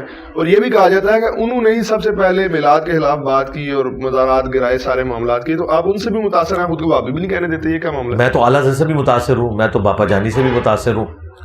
تو متاثر ہونے کا مطلب یہ نہیں ہے کہ کسی کے غلط نظریات کو ہم انڈورس کریں گے. اچھا, باقی رہ گیا محمد بن عبد الوہاب صاحب, ان سے پہلے ابن تیمیہ نے بھی اس میلاد کے اوپر گرفت کی ہے, اقتداء الصراط المستقیم. اگرچہ اس میں ان سے تھوڑی مس ہینڈلنگ ہوئی. انہوں نے کہا کہ اس کے پیچھے جو نیت ہے اس پہ ثواب ہوگا, عمل یہ بدعت ہے. ہم تو ان باتوں کو غلط سمجھتے ہیں. ہم یہ کہتے ہیں کہ یہ مروجہ میلاد جو ہے یہ نبی علیہ السلام سے ثابت نہیں ہے. ہاں, جو وہ والا میلاد ہے جس کا میں نے ذکر کیا وہ آپ ضرور کریں, روزہ بھی رکھیں, جمعے کے خطبات میں نبی علیہ السلام کی مبارک سیرت کا, صورت کا, آپ کے معجزات کا ذکر کریں. رہ گیا محمد بن عبد الوہاب صاحب کے نظریات, ان کی جو بات قرآن و سنت کے مطابق ہے وہ ہم لے لیتے ہیں, جو نہیں ہے وہ ہم نہیں لیتے. آپ محمد بن عبد الوہاب کی بات کر رہے ہیں, ان کو تو بمشکل 200-250 سال ہوئے ہیں. ہم تو بات بخاری مسلم کی کر رہے ہیں. اس کی وجہ سے کوئی مجھے کہنا شروع کر دے گا کہ میں امام بخاری کا ماننے والا ہوں. میں نبی علیہ السلام کی احادیث کی بات کرتا ہوں. میرا 1 یا 2 لیکچر ہے محمد بن عبد الوہاب صاحب کے بارے میں, وہ بھی کلپ ہے جس میں ان کے اوپر الزام لگایا گیا تھا کہ انہوں نے کہا تھا کہ میں روزہ رسول ختم کر دوں گا. میں نے کہا تھا جھوٹوں پہ اللہ کی لعنت, انہوں نے کبھی نہیں کہا. وہ اختلاف صرف گنبد خضرا پر ہے, اور وہ بالکل درست ہے. گنبد خضرا تو 678 ہجری میں رکھا گیا. پہلے 650 سال کے مسلمانوں نے گنبد خضرا کیوں نہیں رکھا جبکہ ٹیکنالوجی بھی تھی؟ آیا صوفیہ استنبول میں جو ہے نا, یہ نبی علیہ السلام کی پیدائش سے بھی 35 سال پہلے بنا ہے. گنبد خضرا سے بھی کتنا بڑا وہ گنبد ہے. صحابہ کرام نے سونے کا گنبد رکھ دینا تھا اگر جائز ہوتا. حضرت عمر کے پاس آج کا اربوں ڈالر جزیہ رومن امپائر کا آتا تھا, لیکن انہیں پتا تھا کہ مسلم کی حدیث ہے, میں تمہیں منع کرتا ہوں قبروں کو پکا کرنے سے, قبروں پر عمارت بنانے سے اور ان پر بیٹھنے سے. صحابہ تابعین تبع تابعین نے کام نہیں کیا. حالانکہ تابعین کے دور میں کچھ صحابہ بھی زندہ تھے تو یہ قبۃ الصخرہ بنایا گیا, ڈوم آف دا راک, گولڈن ڈوم جو یروشلم میں. عبد الملک بن مروان نے بنوایا تھا یہ, لیکن اسی دور میں اس نے روزہ رسول کے اوپر کوئی گنبد نہیں بنوایا. اسے پتا تھا کہ یہ کام غلط ہے. یہ تو ایک ایوبی ڈائنسٹی کا بادشاہ تھا, مملوک سلطنت کا, ملک المنصور اس نے مروایا تھا 678 ہجری میں، اور جس نے مشورہ دیا تھا وہ بعد میں معزول ہو گیا. لوگوں نے کہا کہ اسے سزا ملی ہے اس کام کی. وفاء الوفا کتاب آپ دیکھ لیں مدینے کی تاریخ کے اوپر، پوری دنیا میں اردو ترجمے کے ساتھ آ چکی ہوئی ہے، علامہ سمودی کی، اس میں یہ لکھا ہوا ہے. لیکن گنبد خضرا اگر آپ گرا دیں تو کفار کیا سوچیں گے؟ وہ ایک سمبولک بن گیا مدینے کے حوالے سے، رسول اللہ کی قبر کا ایک نشانی وہ بن گئی، سمبولک چیز ہے، تو وہ کیا سوچیں گے؟ جی اپنے ہی نبی کے اوپر سے وہ ایک معاملہ ہٹا رہے ہیں. دیکھیں پہلی تو بات ہے، ہم نے کبھی نہیں کہا کہ گنبد خضرا کو گرا دیں، ہم نے یہ کبھی نہیں کہا. ہم کیا جی میں بتاتا ہوں کیا کہ میں نے کہا گنبد خضرا کو اتار لیں. اچھا، گرانے اتارنے میں بڑا فرق ہے. اتار کیسے لیں؟ ہاں جی اتار لیں، جس طرح اوپر رکھا تھا. حجر عائشہ تو پہلے ہی موجود تھا جی، چھت بھی تھی. لوگ کہتے ہیں نبی کی قبر کو ننگا کرنا چاہتا ہے. بھائی نبی الاسلام کی قبر ننگی تھی 650 سال تک، یعنی خلفائے راشدین آل البیت نے نبی الاسلام کی قبر کو ننگا رکھا ہوا تھا. یعنی خام خواہ ایک جذباتی جملے بولتے ہیں، بالکل ایسا نہیں ہے. نبی الاسلام حجر عائشہ میں دفن ہوئے، کیونکہ ترمذی میں حدیث ہے نبی کو وہیں پہ دفن کیا جاتا ہے. جو اللہ تعالیٰ نے اس کے لیے محبوب جگہ رکھی ہوتی ہے وہاں پہ ان کو موت دیتا ہے. اس حدیث کے تحت حضرت بکر نے کہا تھا نبی الاسلام کی جس چرپائی پہ ڈیتھ ہوئی ہے نا اس کے نیچے آپ کی قبر کھودی جائے، اور وہ حجر عائشہ تھا. تو اس کے بعد مولا علی نے کبھی سیدہ فاطمہ کا مزار نہیں بنوایا. ایون نبی الاسلام کی 3 بیٹیاں آپ کی زندگی میں فوت ہوئی، آپ نے کسی کا مزار نہیں بنوایا. گنبد خضرا بعد میں رکھا گیا، ایک کام بعد میں ہوا ہے، اور اس کام کو اس وقت مسلمانوں نے غلط بھی سمجھا. اگر آپ اس کام کو صحیح سمجھتے ہیں تو پہلے 650 سال کے مسلمانوں کو کیا کہیں گے؟ جبکہ ٹیکنالوجی بھی تھی، یہ نہیں تھا کہ اس زمانے میں گنبد بنتے نہیں تھے. قبل از مسیح کلیسا بنے ہوئے، صحابہ کرام کے پاس ٹیکنالوجی بھی تھی. قبۃ الصخرہ میں نے بتایا کہ موجود تھا، اس کے باوجود انہوں نے نہیں رکھا کیونکہ وہ سمجھتے تھے یہ غلط ہے. جو کام غلط ہے اگر ایک بندہ اسے آ کے دوبارہ سے کرتا ہے، مثال کے طور پہ میں آپ کو ابھی سمجھاتا ہوں. کل کو یہ جو پوڈری چرسی قسم کے لوگ ہیں ان کا قبضہ ہو جائے مدینہ شریف پہ اور یہ ڈول ڈمکا شروع کر دے قبر رسول پہ، آپ نہیں روکیں گے؟ بالکل روکیں گے. کیوں روکیں گے؟ آپ یہ کہیں گے کہ یہ حضور کی مرضی سے ہو رہا ہے، آپ یہ کہیں گے خلاف شرع ہے. تو یہ گنبد جو لا کے رکھا گیا یہ خلاف شرع ہے نا، کیونکہ نبی اسلام کی حدیث ہے مسلم میں تمہیں منع کرتا ہوں قبروں کو پکا کرنے سے، عمارت بنانے سے اور ان پر بیٹھنے سے. خلاف شرع کام ہوا ہے نا. اور یہ دیکھیں یہ کہتے ہیں کہ جی یہ کیسے ہو سکتا ہے کہ اللہ کے نبی کی قبر کے اوپر خلاف شرع کام ہو جائے، اللہ تعالیٰ حفاظت کرنے والا ہے. پھر بڑا خطرناک کھیل میں کھیلوں گا آپ کے ساتھ. پھر تو میں یہ کہوں گا کہ امام کعبہ بھی اللہ کی مرضی سے ہے اور مسجد نبی کا امام بھی اللہ کی مرضی سے ہے، تو تم اس کے پیچھے نماز کیوں نہیں پڑھتے؟ پھر ہمیں کہیں گے نہیں جی وہ تو یزید بھی آ گیا تھا. وہ ایک جگہ تو ہونا، ایک ٹکٹ کتنے مزے کر رہے تھے. ٹھیک ہے.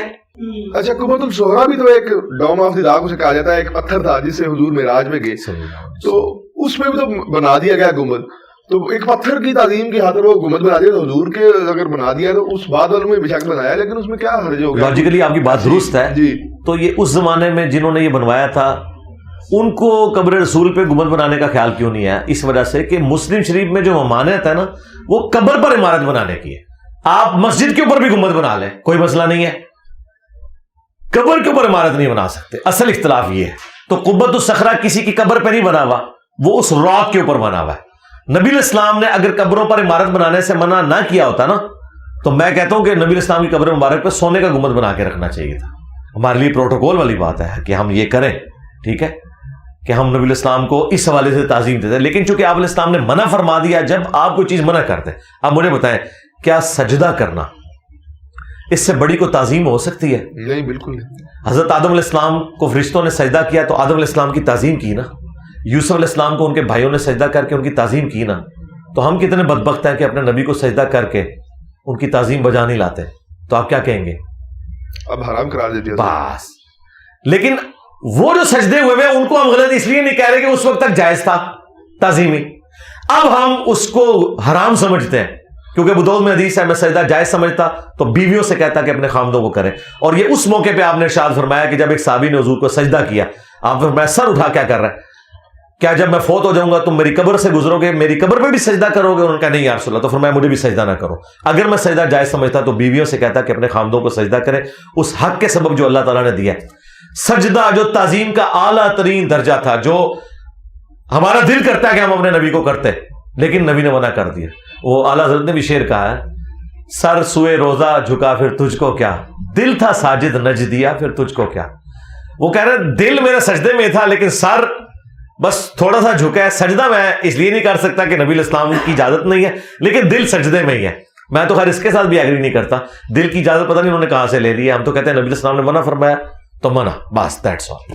لیکن یہ فتنے کا باعث بنے گا نا اگر گنبد خضرا کو ہٹا دیا جاتا ہے تو کتنے مسلمانوں کا. ہاں اس کے اوپر میں مانتا ہوں جی, اسی وجہ سے سعودی حکومت نے نہیں ہٹایا. ہاں جی, تو انہوں نے نہیں ٹھیک کیا یا نہیں کیا, آپ مطلب اس کو یوں ہی سمجھیں جو بخاری مسلم حدیث ہے, اے عائشہ تیری قوم نئی نئی جھالی سے نہ پھری ہوتی تو میں حتیم کو توڑ کے قبلے میں داخل کرتا. لیکن اس کا یہ مطلب نہیں کہ حضور خوش ہیں کہ کعبہ جو ہے وہ اس طرح ہو. نبی السلام نے کہا میری خواہش ہے کہ کعبے کو ابراہیمی بنیادوں کے اوپر تعمیر کروں, اور بخاری مسلم میں ہے کہ عبداللہ ابن زبیر نے کر بھی دیا تھا.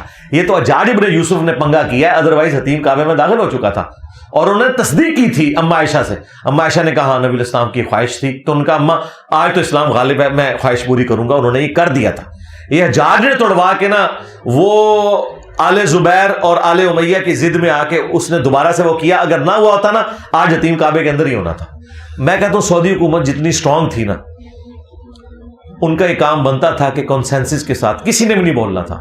وقتی طور پہ بولتے خاموش ہو جاتے, لیکن کم از کم یہ مزارات جو دنیا میں بن رہے ہیں اس کی بنیاد کے اوپر, تو اگر نہیں کر سکے تو انشاءاللہ ہم امام مہدی کا انتظار کر رہے ہیں. امام مہدی انشاءاللہ یہ کام کریں گے, انشاءاللہ سنت کو اسٹیبلش کریں گے انشاءاللہ. قبر رسول پہ جانے کا آپ کا کیا عقیدہ ہے کہ وہاں پہ جانے کا کتنا ثواب ہے؟ میں نے تو سنا ہے جو وہابیزم کے ماننے والے ہیں وہ تو قبر رسول پہ جانے کے انکار ہیں, بلکہ شعر بھی آیا کہ اے ظاہر بتھا تو چلا جا مدینے کو اور ابلیس تو تجھے روکے گا, اس طرح کا کوئی شعر بھی پڑھا جاتا ہے. پتہ نہیں باقاعدہ طور پہ روکتے بھی ہیں وہابی کچھ نا؟ نہیں کوئی وہابی نہیں روکتا, ہم وہابیوں کے کوئی نمائندہ نہیں ہے, لیکن بالکل جھوٹ ہے. دیکھیں مفتی اعظم سعودیہ نے ایک کتاب چھاپی ہوئی ہے جس میں روزہ شریف کی حاضری کا لکھا ہوا ہے. اس میں انہوں نے باقاعدہ لکھا ہے کہ نبی الاسلام اپنی وفات کے بعد بھی اسی طریقے سے قابل احترام ہے جس طرح اپنی زندگی میں آپ کی قبر مبارک کے پاس بلند نہ کی جائے آواز.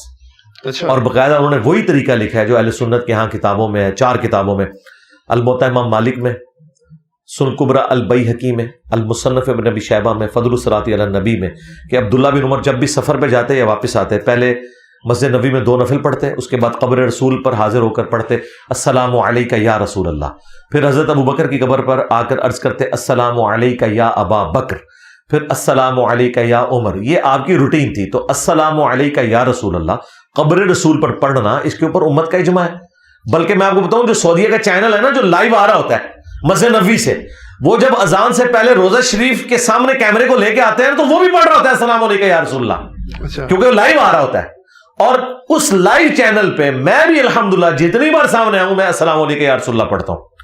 ایون ہمارے لائیو سٹریم میں ایک بندہ آ گیا تھا اور وہ ریئل ٹائم روزہ شریف پہ کھڑا تھا. اس نے جعلی شریف سے نہیں, باہر گمبد کی سیدھ میں کھڑے ہو کر جب اس نے وہ کیمرہ دکھایا تو میں نے السلام علیکم یا رسول اللہ ویڈیو میں پڑھا, کیونکہ نبی السلام کا روزہ شریف میرے سامنے تھا. ٹھیک ہے, وہ تو ویڈیو میں سامنے تھا, تو پھر اس میں تو بس سامنے نہیں, میں ویسے بھی نماز میں پڑھتا ہوں. اچھا, السلام علیکم ایھا النبی. لیکن عقیدہ کیا ہے جو بخاری مسلم میں ہے کہ جب تم پڑھو گے السلام علینا وعلی عباد اللہ الصالحین تو زمین و آسمان میں تمام نیک بندوں تک اللہ تعالیٰ تمہارا سلام پہنچا دے گا. ہم السلام علیکم یا رسول اللہ پڑھتے ہیں, نماز میں بھی پڑھتے ہیں, نماز کے علاوہ بھی پڑھتے ہیں, لیکن پیچھے جو عقیدہ ہے نا وہ یہ ہے کہ ہمارا صلاۃ و سلام اللہ تعالیٰ اپنے نبی تک پہنچاتا ہے. یہ یہاں پہ آگے اختلاف ہو جاتا ہے جب آپ کہتے ہیں وہ خود سنتے ہیں, دور و نزدیک کے سننے والے وہ کان, یہ جو آپ کرتے ہیں نا اس میں ہم کہتے ہیں کہ یار یہ آپ غلو کر رہے ہیں دین میں. نبی الاسلام نے فرمایا اللہ تعالیٰ پہنچاتے تھے بس. مطلب فرشتے اگر پہنچا سکتے ہیں تو رسول اللہ صلی اللہ علیہ وسلم کی اتنا کہ نہیں کہ خود اس سن لیں فرشتے تو آپ سے بالکل. جی نبی الاسلام کا پروٹوکول ہے, فرشتے ان تک پہنچاتے ہیں. اچھا, نبی الاسلام کے اوپر اگر آپ نے کوئی چیز منسوب کرنی ہے جی تو وہ دین سے ثابت بھی ہونی چاہیے نا. کل کو آپ یہ کہیں گے کہ حضرت عیسیٰ کا پروٹوکول تو یہ ہے کہ انہیں ابھی تک موت نہیں آئی, حضرت عیسیٰ زندہ ہے نا, لیکن ہمارے نبی تو فوت ہو چکے ہیں, آخرت کی زندگی میں زندہ ہیں, دنیا سے تو فوت ہو گئے. حضرت عیسیٰ علیہ السلام پچھلے آلموسٹ 2000 سال سے تو زندہ ہیں آسمانوں پہ, اور ابھی پتہ نہیں کتنے ہزار سال تک انہوں نے زندہ رہنا ہے. تو کرسچنز کہتے ہیں دیکھو پھر ہمارا نبی تو ابھی تک زندہ ہے. تو ہم یہ کہتے ہیں کہ بھائی اس طریقے سے آپ مراتب کو کمپیئر کروا کے کوئی رزلٹ نہیں نکال سکتے. ہم تو انبیاء کی بھی انبیاء پہ جزوی فضیلت مانتے ہیں. ہم رسول اللہ صلی اللہ علیہ وآلہ وسلم کو کلی طور پر باقی انبیاء پر فضیلت دیتے ہیں, جزوی طور پر نہیں. جزوی طور پر بعض انبیاء کو نبی الاسلام پر فضیلت ہے. مثلا وَكَلَّمَ اللَّهُ مُوسَىٰ تَكْلِيمًا, اس پلینٹ ارتھ پہ صرف موسیٰ علیہ السلام ہے جن کے ساتھ اللہ نے کلام کیا ہے. ہمارے نبی کے ساتھ بھی نہیں کیا, وہ صرف شب معراج ہوا, دنیا میں نہیں ہوا. بخاری مسلم حدیث ہے قیامت والے دن سب سے پہلے ابراہیم علیہ السلام کو لباس پہنایا جائے گا, سب ننگے نکالے جائیں گے. وہ پروٹوکول حضرت ابراہیم علیہ السلام کا ہے. عیسیٰ ابن مریم بغیر باپ کے پیدا ہوئے ہیں, یہ پروٹوکول عیسیٰ ابن مریم کا ہے. ہمارے نبی علیہ السلام کے باپ تو تھے, اور قرآن میں ہے کہ ہم عیسیٰ علیہ السلام اور ان کی ماں کو جہان والوں کے لیے نشانی بنانے والے ہیں. اب اس کو بنیاد بنا کے کہے گا کہ بھئی حضرت عیسیٰ علیہ السلام افضل ہو گئے. ہاں, کلی فضیلت ہم کیوں کہتے ہیں؟ وہ مسلم شریف میں حدیث ہے, نبی علیہ السلام نے شب معراج امامت فرمائی تھی انبیاء کرام کی. تو کلی فضیلت آپ صلی اللہ علیہ وآلہ وسلم کی ہے, جزوی فضیلت ایک پیغمبر کی دوسرے پر ہو سکتی ہے, اس میں کوئی عیب والی بات نہیں ہے. صحابہ کرام میں بھی جزوی فضائل ایک صحابی کے دوسرے کے اوپر ہیں, ٹھیک ہے. یہ ہو سکتا ہے کہ کسی معاملے میں ایک بندے کو ایسی فضیلت مل جائے جو دوسرے کو نہیں ہے, یہ پروٹوکول والی بات ہے, اللہ تعالیٰ کسی کو عطا فرما دے, اس کی بنیاد کے اوپر آپ آپس میں جھگڑا نہیں کریں گے. تو نبی صلی اللہ علیہ وآلہ وسلم کے بارے میں ہمارا یہ عقیدہ ہے کہ آپ تمام انبیاء سے افضل ہیں. لیکن اگر آپ یہ کہیں گے تمام انبیاء تیرے در کے سوالی, یہ بات غلط ہو جائے گی. ہاں, قیامت کے دن ہر کوئی رسول اللہ کی طرف متوجہ ہوگا شفاعت کے لیے, اور وہ بھی بالاذن ہوگی. وہ نبی علیہ السلام کے سوالی نہیں ہے, وہ اللہ کے سوالی ہیں, نبی علیہ السلام تک پہنچے. لیکن اس کو بنیاد بنا کے آپ دنیا میں تو نبی علیہ السلام سے نہیں مانگیں گے نا. وہ کہتے ہیں نا, آج لے ان کی پناہ, آج مدد مانگ ان سے, اعلیٰ حضرت نے شعر کہا ہے نا, پھر نہ مانیں گے اگر قیامت میں مان گیا. خدا کے لیے یار, قیامت میں تو نبی علیہ السلام ہمارے سامنے ہے, پھر میں ان کو پھکا دوں گا کہ آج پھر دنیا کی کورٹس میں اپنا کیس کیوں لے کے جاتے ہو, قبر رسول سے کیوں نہیں فیصلہ کرتے؟ سورہ النساء کی آیت نمبر 65 کے تحت کہ نبی کو اپنا حاکم مانو, تو یہ کیا کہیں گے کہ نبی علیہ السلام دنیا سے جا چکے, اب ہم دنیا کی کورٹس میں ہی جائیں گے, تو ہم آپ کو گستاخ رسول کہیں گے. بھائی نبی علیہ السلام کا دنیا سے جانے کے بعد وہ والا رشتہ نہیں ہے اس دنیا کے ساتھ جو آپ کا دنیا کی زندگی میں تھا. ہمارا صراط والسلام آپ تک پہنچتا ہے. ہم تو اس حدیث کو بھی صحیح مانتے ہیں ابو داؤد میں کہ جو شخص قبر رسول پر پڑھتا ہے السلام علیکم یا رسول اللہ, تو نبی علیہ السلام اس کے سلام کا جواب بھی دیتے ہیں.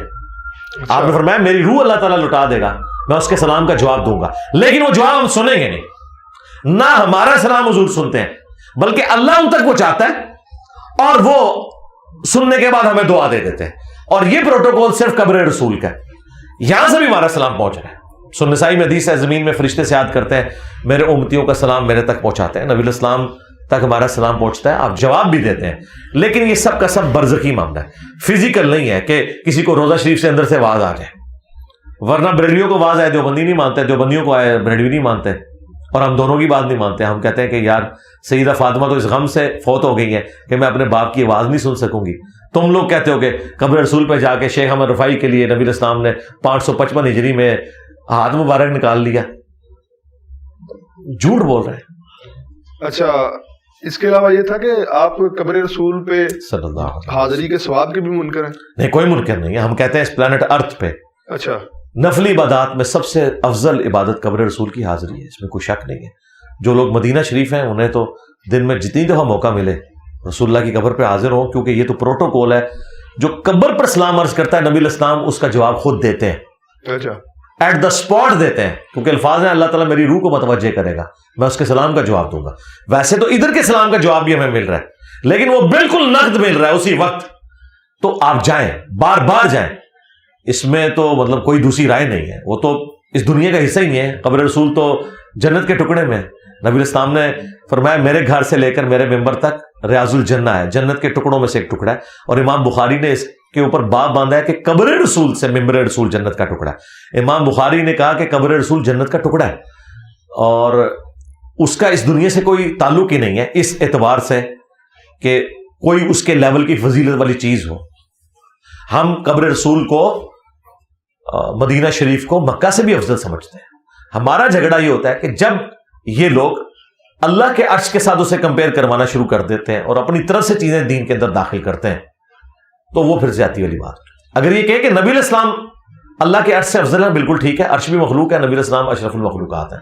لیکن جب یہ کہتے ہیں قبر رسول کی مٹی اللہ کے عرش سے افضل ہے, یہ پھر غلو ہو جاتا ہے. وہ کہتے ہیں جتنا حصہ حضور کی جسد مبارک کے ساتھ جو ہے ٹچ کیا ہوا ہے, تو وہ حصہ تو واقعہ نہیں. وجہ آپ جو جسم اطہر کے ساتھ جو چیز ٹچ کی ہوئی ہے, یہ پتہ کتنا خطرناک کھیل کھیل رہے ہیں. ہم اللہ کے لیے تو یہ تمثیل بیان نہیں کر سکتے نا کہ اللہ عرش پر ہے. اس طرح بھی میں مثال نہیں دے سکتا جس طرح میں اپنی کرسی پہ ہوں. یہ مثال ہی دینا چاہتے ہیں کہ جس عرش کے اوپر اللہ ہے نا اس کی فضیلت کم ہے, اور جس مٹی کے ٹکڑے کے اوپر نبی ہے نا اس کی فضیلت زیادہ ہے. یہ خطرناک شیطانی کھیل یہ کھیل رہے ہوتے ہیں اس وجہ سے ہم انہیں کنڈیم کرتے ہیں. جب ہم یہ بات کرتے ہیں وہ کہتے ہیں نہیں نہیں اللہ تعالیٰ کوئی عرش نے کوئی اللہ کو اٹھایا ہوا ہے. بھائی اللہ تو کہہ رہا ہے نا الرحمن علی العرش استویٰ, جو اعلیٰ حضرت نے صحیح ترجمہ کیا ہے, رحمان اپنے عرش پر مستوی ہوا جیسا کہ اس کی شان کے لائق ہے. بہرحال اللہ نے عرش کو اپنے ساتھ منسوب کیا ہے نا. اللہ کا پائے حکومت, پائے تخت کیا ہے؟ عرش. سورہ بنی اسرائیل میں ہے کہ اللہ کے ساتھ اگر کوئی اور الہ ہوتا تو ضرور عرش کا راستہ تلاش کرتا تاکہ اس پہ قبضہ کر لے. دنیا میں بھی چھوٹے چھوٹے مہاراجوں کی خواہش ہوتی ہے نا کہ بڑے راجے کے تخت کے اوپر قبضہ کر لیں. تو یہ قرآن کے الفاظ ہیں کہ اگر اللہ کے ساتھ کوئی اور الہ ہوتا نا تو اس تلاش میں ہوتا کہ عرش پہ کسی طریقے سے قبضہ کر لے. یعنی اللہ تعالیٰ اپنا دارالحکومت کہہ لیں یا اپنا جو تخت ہے حکومت کا وہ عرش کو قرار دے رہا ہے. اس اعتبار سے نہیں کہ کوئی اللہ اس پہ بیٹھا ہوا ہے یا عرش نے کوئی اللہ کو اٹھایا ہوا ہے, نہیں. اب آپ اس کو قبر رسول کے ساتھ جب کمپیئر کرواتے ہیں اور پھر کہتے ہیں حصہ زمین جو حضور سے ٹچ ہے. بھائی جو حضور سے ٹچ ہے حصہ زمین وہ نبی الاسلام کے جسم کا ٹکڑا نہیں ہے. لیکن خمیر تو وہاں سے اٹھایا گیا, خمیر اٹھا لیا نا, جو اٹھ گیا ختم. ورنہ اگر خمیر اٹھایا گیا پھر ابو بکر عمر کے خمیر کہاں سے اٹھے؟ وہ بھی تو وہیں سے اٹھے. تو پھر آپ یہ بھی کہیں. اور پھر آخری بات جو اتنے بڑا جھوٹ انہوں نے بولا ہے, جو حصہ زمین حضور کو ٹچ کر رہا ہے, حضور کو تو کوئی حصہ زمین ٹچ ہی نہیں کر رہا. مسلم شریف میں حدیث ہے نبی الاسلام کی قبر میں پہلے سرخ چادر بچھائی گئی, اس کے اوپر آپ کی میت لٹائی گئی ہے. آپ تو زمین سے ٹچ ہی نہیں کر رہے. تو یہ کہیں کہ جی جو نبی الاسلام کو ٹچ کر رہی ہے چادر, آپ کا کفن مبارک, اور اس سے بڑھ کر تو آپ کے بال مبارک ہیں. آج تک کسی صحابی نے کہا کہ حضور کے بال مبارک اللہ کے عرش سے افضل ہے, آپ کا کرتا مبارک اللہ کے عرش سے افضل ہے؟ ان کے پاس تو تھے بال مبارک جو حضور کے جسم کے ٹکڑے ہیں اوریجنل. قبر رسول جسم کا ٹکڑا نہیں ہے, بلکہ وہ خمیر جو اٹھ گیا وہ اٹھ گیا. باقی جو ہے اگر آپ اس کو کہیں گے تو پورا ریاض الجنہ پھر اس صرف قبر رسول کی یوں بات کر رہے ہیں. تو نبی الاسلام کے جو اپنے جسم کا حصہ ہے اس کو کسی صحابی نے نہیں کہا کہ اللہ کے عرش سے افضل ہے. یہ تو مفتی احمد خان نعیمی نے کہا کہ جی حضرت آمنہ کا پیٹ جو ہے اللہ کے عرش سے افضل ہے, بلکہ انہوں نے تو لکھا ہے مشکات کی شرح میں اور قرآن کی شرح میں شرح ہو رہی لا الہ الا انت سبحانک انی کنت من الظالمین دی. وہ کہتے ہیں وہ مچھلی جس کے پیٹ میں یونس رہے وہ بھی اللہ کے عرش سے افضل ہے. من دسو اے لکھا ہے مفتی احمد نعیمی نے. ان دسو کتنے رکدا پہ آئے کتنے روکا میں کدھر سے میں نے روکنا نہ کیا کہ میرے نبی سا ہے ہی کوئی نہیں, تیرے بابے تے شاہی کوئی نہیں, بلکہ تو کہاں گا تھوڑے بابے تے شاہی کوئی نہیں. اچھا, محفل جو نعت ہوتی ہے اس کے بارے میں بھی آپ کا عقیدہ پوچھنا چاہوں گا. کچھ صحابہ بیٹھے تھے مسجد نبی شریف میں, تو سیدنا عمر آئے, انہوں نے کہا کہ تم کیا کر رہے ہو؟ تو غالباً حضرت ابو ہریرہ تھے, انہوں نے کہا کہ میں یہی کام جو ہے تو تیرے سے بہتر شخص کے سامنے ہم کرتے رہے, نعت شریف کو پڑھے تھے. جی احسان ابن ثابت, یہ بخاری مسلم میں تو ہم قائل ہیں. تو پھر وہ جو نعت خوانی ہو رہی ہوتی ہے میلاد شریف کے موقع تو کریں نعت جہاں کہیں ہو رہی ہو مجھے بھی بتائیں, میں بھی اس میں شامل ہوں گا. یہ نعتیں نہیں پڑھ رہے ہوتے, اچھا یہ استغاثے کر رہے ہوتے ہیں. لیکن اگر وہ لوگ ایک مجھے بتائیں یہ کون سی نعت ہے مجھے در پہ پھر بلانا مدنی مدینے والے, یہ نعت ہے؟ یہ ایک وسیلے کے ذریعے سے کہا جا رہا ہے. یہ نعت کہاں سے ہوگی؟ نعت تو یہ ہے مصطفیٰ جان رحمت پہ لاکھوں سلام, ہاں شمع بزم ہدایت پہ لاکھوں سلام. جی جی ٹھیک ہے, یہ نعت ہے. ٹھیک ہے, پتلی پتلی گلے قدس کی پتیاں ان ہونٹوں کی نزاکت پہ لاکھوں سلام, یہ نعت ہے. نعت ہے کہ نبی الاسلام کی آپ تعریف کریں. آپ حضور سے مدد مانگ رہے ہیں, آپ حضور کا دل دکھا رہے ہیں, بالکل اس طریقے سے جس طرح کرسچن عیسیٰ ابن مریم کو جب خدا کا بیٹا کہتے ہیں, ہم کہتے ہیں تم عیسیٰ ابن مریم کا دل دکھا رہے ہو. ان کی یہ تعلیمات نہیں تھی. اور نبی الاسلام کی حدیث بخاری میں دیکھنا میری شان کو اس طرح بلند نہ کرنا جس طرح نصارہ نے اپنے پیغمبر کو بڑھا دیا. میں اللہ کا بندہ اور اس کا رسول ہوں, مجھے اللہ کا بندہ اور اس کا رسول کہنا. اور مسند احمد میں حدیث ہے اللہم لا تجعل قبری وثنا یعبد, اے اللہ میری قبر کو ایسا بت نہ بننے دینا کہ لوگ اس کی پوجا شروع کرتے ہیں. بخاری مسلم میں حدیث ہے نبی الاسلام اپنی وفات کے دنوں میں جب آپ کی بیماری چل رہی تھی بار بار اپنے چہرے اقدس سے چادر کو ہٹاتے اور پاس پانی کا پیالہ تھا اسے ہاتھ گیلا کر کے چہرے پر ملتے اور بخار کی شدت کو ٹھنڈا کرتے اور ساتھ فرماتے لعن اللہ الیہود والنصارى اتخذوا قبور انبیاء مساجدہ, اللہ کی لعنت ہو یہود و نصارہ پر, انہوں نے اپنے نبیوں کی قبروں کو سجدہ گاہ بنا لیا تھا. اور بخاری مسلم میں اس کے ساتھ یہ عائشہ کے الفاظ ہیں اگر ہمیں یہ خطرہ نہ ہوتا کہ لوگ رسول اللہ کی قبر پہ سجدے شروع کر دیں گے تو ہم نبی الاسلام کی قبر کو زیارت کے لیے اوپن چھوڑ دیتے, یعنی حجرہ عائشہ کی میں دیوار بھی گرا دیتی ہے عائشہ کہتی ہیں تاکہ لوگ زیارت کریں, لیکن ہمیں خطرہ تھا اور حضور ہمیں ڈرا رہے تھے. پھر بخاری مسلم دونوں میں حدیث ہے نبی الاسلام کی 3 بیویاں حضور کے پاس بیٹھی ہوئی ہیں آخری وقت میں, ام حبیبہ, ام سلمہ اور ام عائشہ. یہ 2 سینئر بیویاں ہیں ام سلمہ اور ام حبیبہ, کیونکہ انہوں نے ہجرت حبشہ کی ہوئی ہے اپنے ایکس ہسبینڈز کے ساتھ اور وہ ذکر کر رہی تھی جب ہم ابشا گئے تھے، ہم نے ماریہ نام کا ایک گرجا دیکھا تھا، وہاں پہ تصویریں لٹک رہی تھی، نبی علیہ السلام تکلیف میں لیٹے ہوئے، اس حال میں بھی آپ سے صبر نہیں ہوا، آپ ایک دم متوجہ ہوئے اپنی بیماری کے اندر. آپ نے فرمایا یہی ان میں خرابی تھی، جب کوئی نبی فوت ہو جاتا تھا، نیک آدمی مر جاتا تھا، اس کی قبر کے اوپر مسجد بنا لیتے تھے، پھر تصویریں لٹکاتے تھے، قیامت کے دن یہ بدترین مخلوق بنا کے اٹھائے جائیں گے. اور مسلم شریف میں حدیث ہے، جندب رضی اللہ تعالیٰ کہتے ہیں نبی علیہ السلام نے اپنی وفات سے 5 دن پہلے فرمایا تھا، دیکھنا میں تمہیں خبردار کر رہا ہوں، اگلے لوگوں میں جب کوئی نبی یا نیک بندہ فوت ہوتا تھا اس کی قبر پہ سجدے شروع کر دیتے تھے، میں تمہیں اس کام سے منع کرتا ہوں. نبی علیہ السلام کو تو آخری وقت میں ایک ہی ٹینشن ہے کہ میری قبر کو کوئی بت نہ بنائے، میری قبر کے اوپر کوئی پوجا پاٹ نہ کرے. یہاں تو انہوں نے بابوں کی قبروں کے اوپر جو ہے وہ حد رکوع جھکتے ہیں، حالانکہ خود اعلیٰ حضرت نے لکھا ہوا ہے کہ حد رکوع جھکنا حرام ہے، قبر کو بوسہ دینا حرام ہے. انہوں نے لکھا ہے کہ 2 اقوال ہے، لیکن وہ کہتے ہیں احوط یہی ہے کہ بوسہ نہ دیا جائے. جی بالکل، احوط یعنی احتیاط اسی میں، اور کہا ٹچ بھی نہیں کرنا، اور حد رکوع جھکنا انہوں نے کہا حرام ہے، یہ تو سیدھا جا کے گرتے ہیں. تو یہ مطلب اعلیٰ حضرت کی بھی یہ تعلیمات نہیں تھی، یہ پتہ نہیں کن کے پیچھے چل رہے ہیں. اعلیٰ حضرت کا آپ نے ذکر کیا، سیدہ اعلیٰ حضرت کی جو سیدی اعلیٰ حضرت کی جو تعلیمات ہیں ان سے تو آپ اتفاق نہیں کرتے. ابھی ان کی نعت آپ نے پڑھ دی مصطفیٰ. ہم اعلیٰ حضرت کی ہر اس بات سے اتفاق کرتے ہیں جو ٹھیک ہے، کیونکہ ہمارے نبی کی تعلیمات یہ ہیں کہ صحیح بات کی آپ نے تصدیق کرنی ہے. ان کی نعت خوانی پہ کیا خیال ہے آپ کا؟ جی نعت خوانی میں نے تو یہ نعت پڑھی ہوئی ہے، میری تو ویڈیو میں ریکارڈ ہے. پیش حق مجدہ صفات کا سناتے جائیں گے، یہ بھی میں نے نعت پڑھی ہے. شفاعت کے آپ منکر نہیں ہیں؟ جی شفاعت کے ہم کیوں منکر ہیں؟ ہم شفاعت کے منکر ہیں ان لوگوں کے حق میں جو شرک کرتے ہیں کہ آپ کو شفاعت نہیں ملنی، شفاعت ہمارا حق ہے، ہم موحدین ہیں. ہاں آپ ہماری پوری امت کی تکفیر کریں؟ نہیں پوری امت کی نہیں کر رہے. اب آپ نے جو کہ سیدھا کہا ہم شفاعت کے منکر ہیں، تو ہم بتا رہے ہیں کس کے منکر ہیں. آپ بھی منکر ہیں. بخاری مسلم میں حدیث موجود ہے، اللہ تعالیٰ نے ہر نبی کو ایک دعا دی تھی جو دنیا میں اس نے کر لی. میں نے اپنی دعا سنبھال کے رکھی ہے، میں اس دعا کے ذریعے قیامت کے دن شفاعت کروں گا، اور میری شفاعت میں سے میرے ہر امتی کو حصہ ملے گا سوائے اس کے جس نے شرک کیا ہوا. یہ نبی کا فرمان ہے، یہ میرا کہنا نہیں ہے. شرک تو نہیں کرتے، تعویل کے ساتھ. وہ آگے میں جاتا ہوں، تعویل پہ بھی آتا ہوں. تو نبی علیہ السلام نے فرمایا کہ مشرک کو یعنی شرک کا نام تو لینے دینا. آپ لوگ الرجی کیوں ہوتے ہیں اس لفظ سے؟ اگر آپ نہیں کر رہے تو الرجی کیوں ہوتے ہیں؟ آپ نے گستاخی کے فتوے لگائے، میں تو کوئی الرجی نہیں ہوا، میں نے تو جواب دیا ہے کہ یار یہ اس طرح نہیں اس طرح. آپ بھی تسلی سے سنیں کہ بھائی نبی علیہ السلام نے کہا کہ مشرک کے لیے شفاعت نہیں ہے. اچھا. شب معراج عبداللہ ابن مسعود کہتے ہیں نبی علیہ السلام کو 3 تحفے ملے. نمبر 1، آپ صلی اللہ علیہ وسلم کو اللہ تعالیٰ نے 5 نمازوں کا گفٹ دیا. نمبر 2، سورۃ البقرہ کی آخری 2 آیات.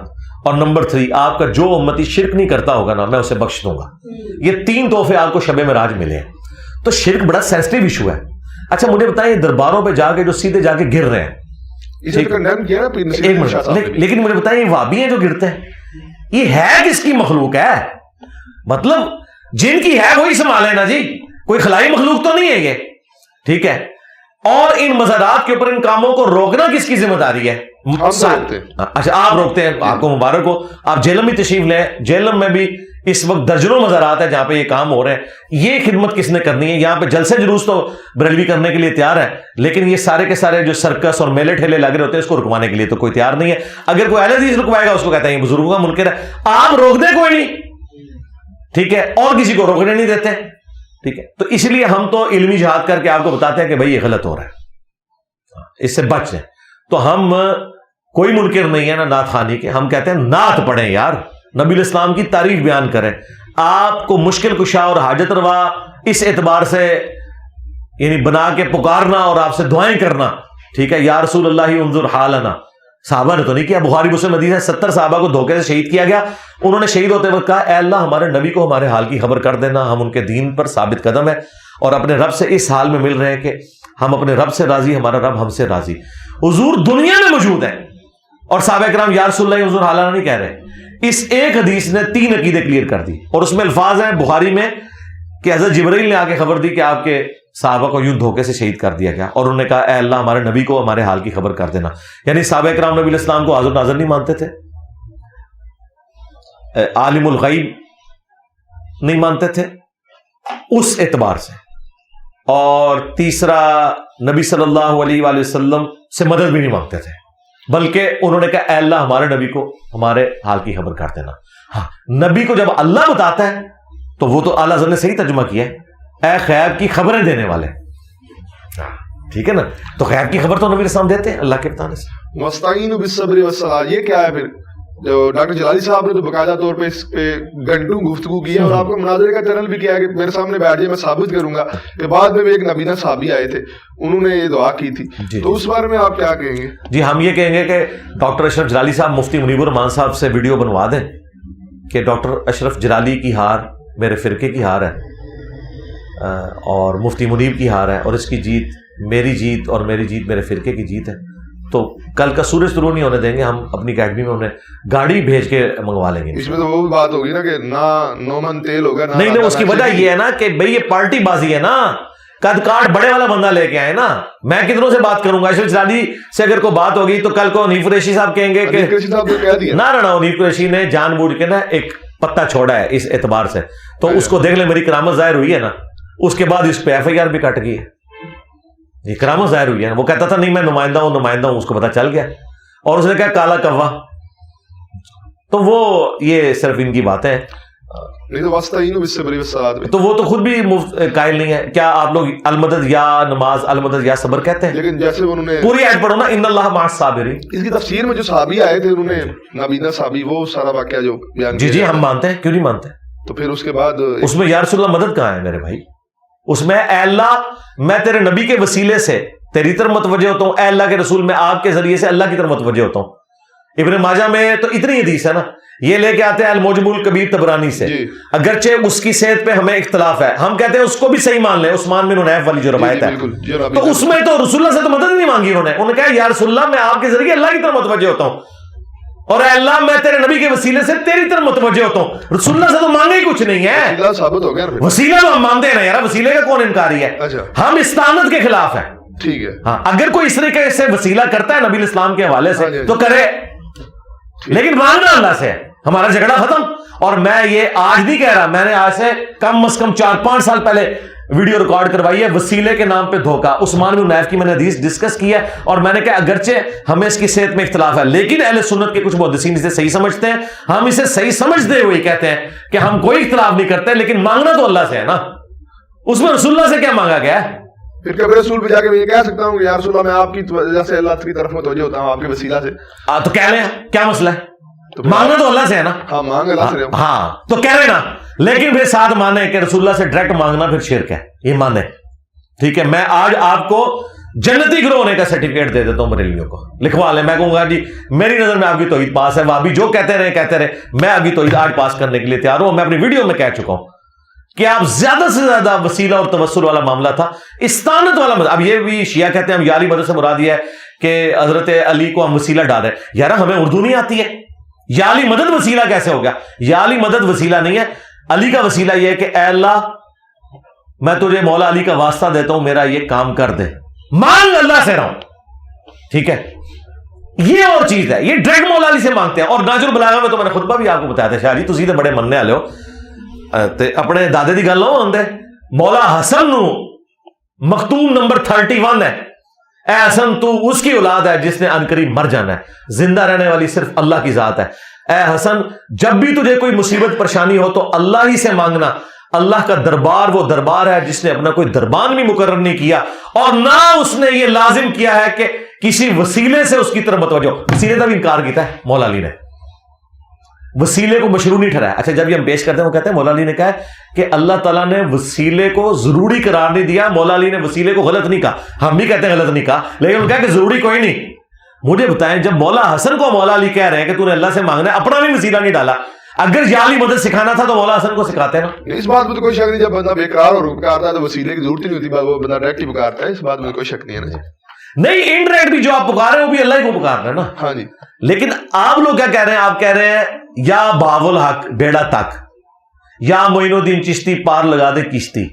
آپ یہ نہیں کہہ رہے کہ یا معین الدین چشتی اللہ کے حضور دعا کر دیں کہ اللہ میری کشتی پار لگا دے، یہ ہوگا وسیلہ اور توسل جو ہم غیر انبیاء کے لیے قائل نہیں اس کے، لیکن پھر بھی اگر کوئی کرتا ہے تو ہم زیادہ سے زیادہ کہیں گے کہ یہ عقیدہ بدعت کے اوپر مبنی ہے، ہم اسے کفر و شرک نہیں کہتے۔ لیکن جب آپ ڈائریکٹ مانگنا شروع کر دیتے ہیں، وہ تو ڈائریکٹ ان سے مانگ رہے ہوتے ہیں، اور بالکل دیکھیں وہ عبد القادر جیلانی کے مزار کے اوپر جا کے وہ جو باپا جانی کا قریبی مرید ہے حبیب اتاری، وہ تو ان کی جالیوں کو لپٹ کے کہہ رہا ہے کہ پتہ نہیں وہ جس طرح اللہ سے مانگا جاتا ہے اس طرح وہ مانگ رہا ہے، اس طرح غلاف کعبہ کو پکڑ کے وہ رو رہا ہے۔ تو اس طرح کا عقیدہ تو نہ رکھے۔ اب میلاد کے اعتراض پہ، استانت والے معاملے پہ ہمیں مشرک اور بدعتی کہہ رہے ہوتے ہیں، دوسری طرف آپ کہتے ہیں جی قادیانی جو ہیں وہ کافر نہیں ہے جب تک وہ ہماری تکفیر نہیں کرتے.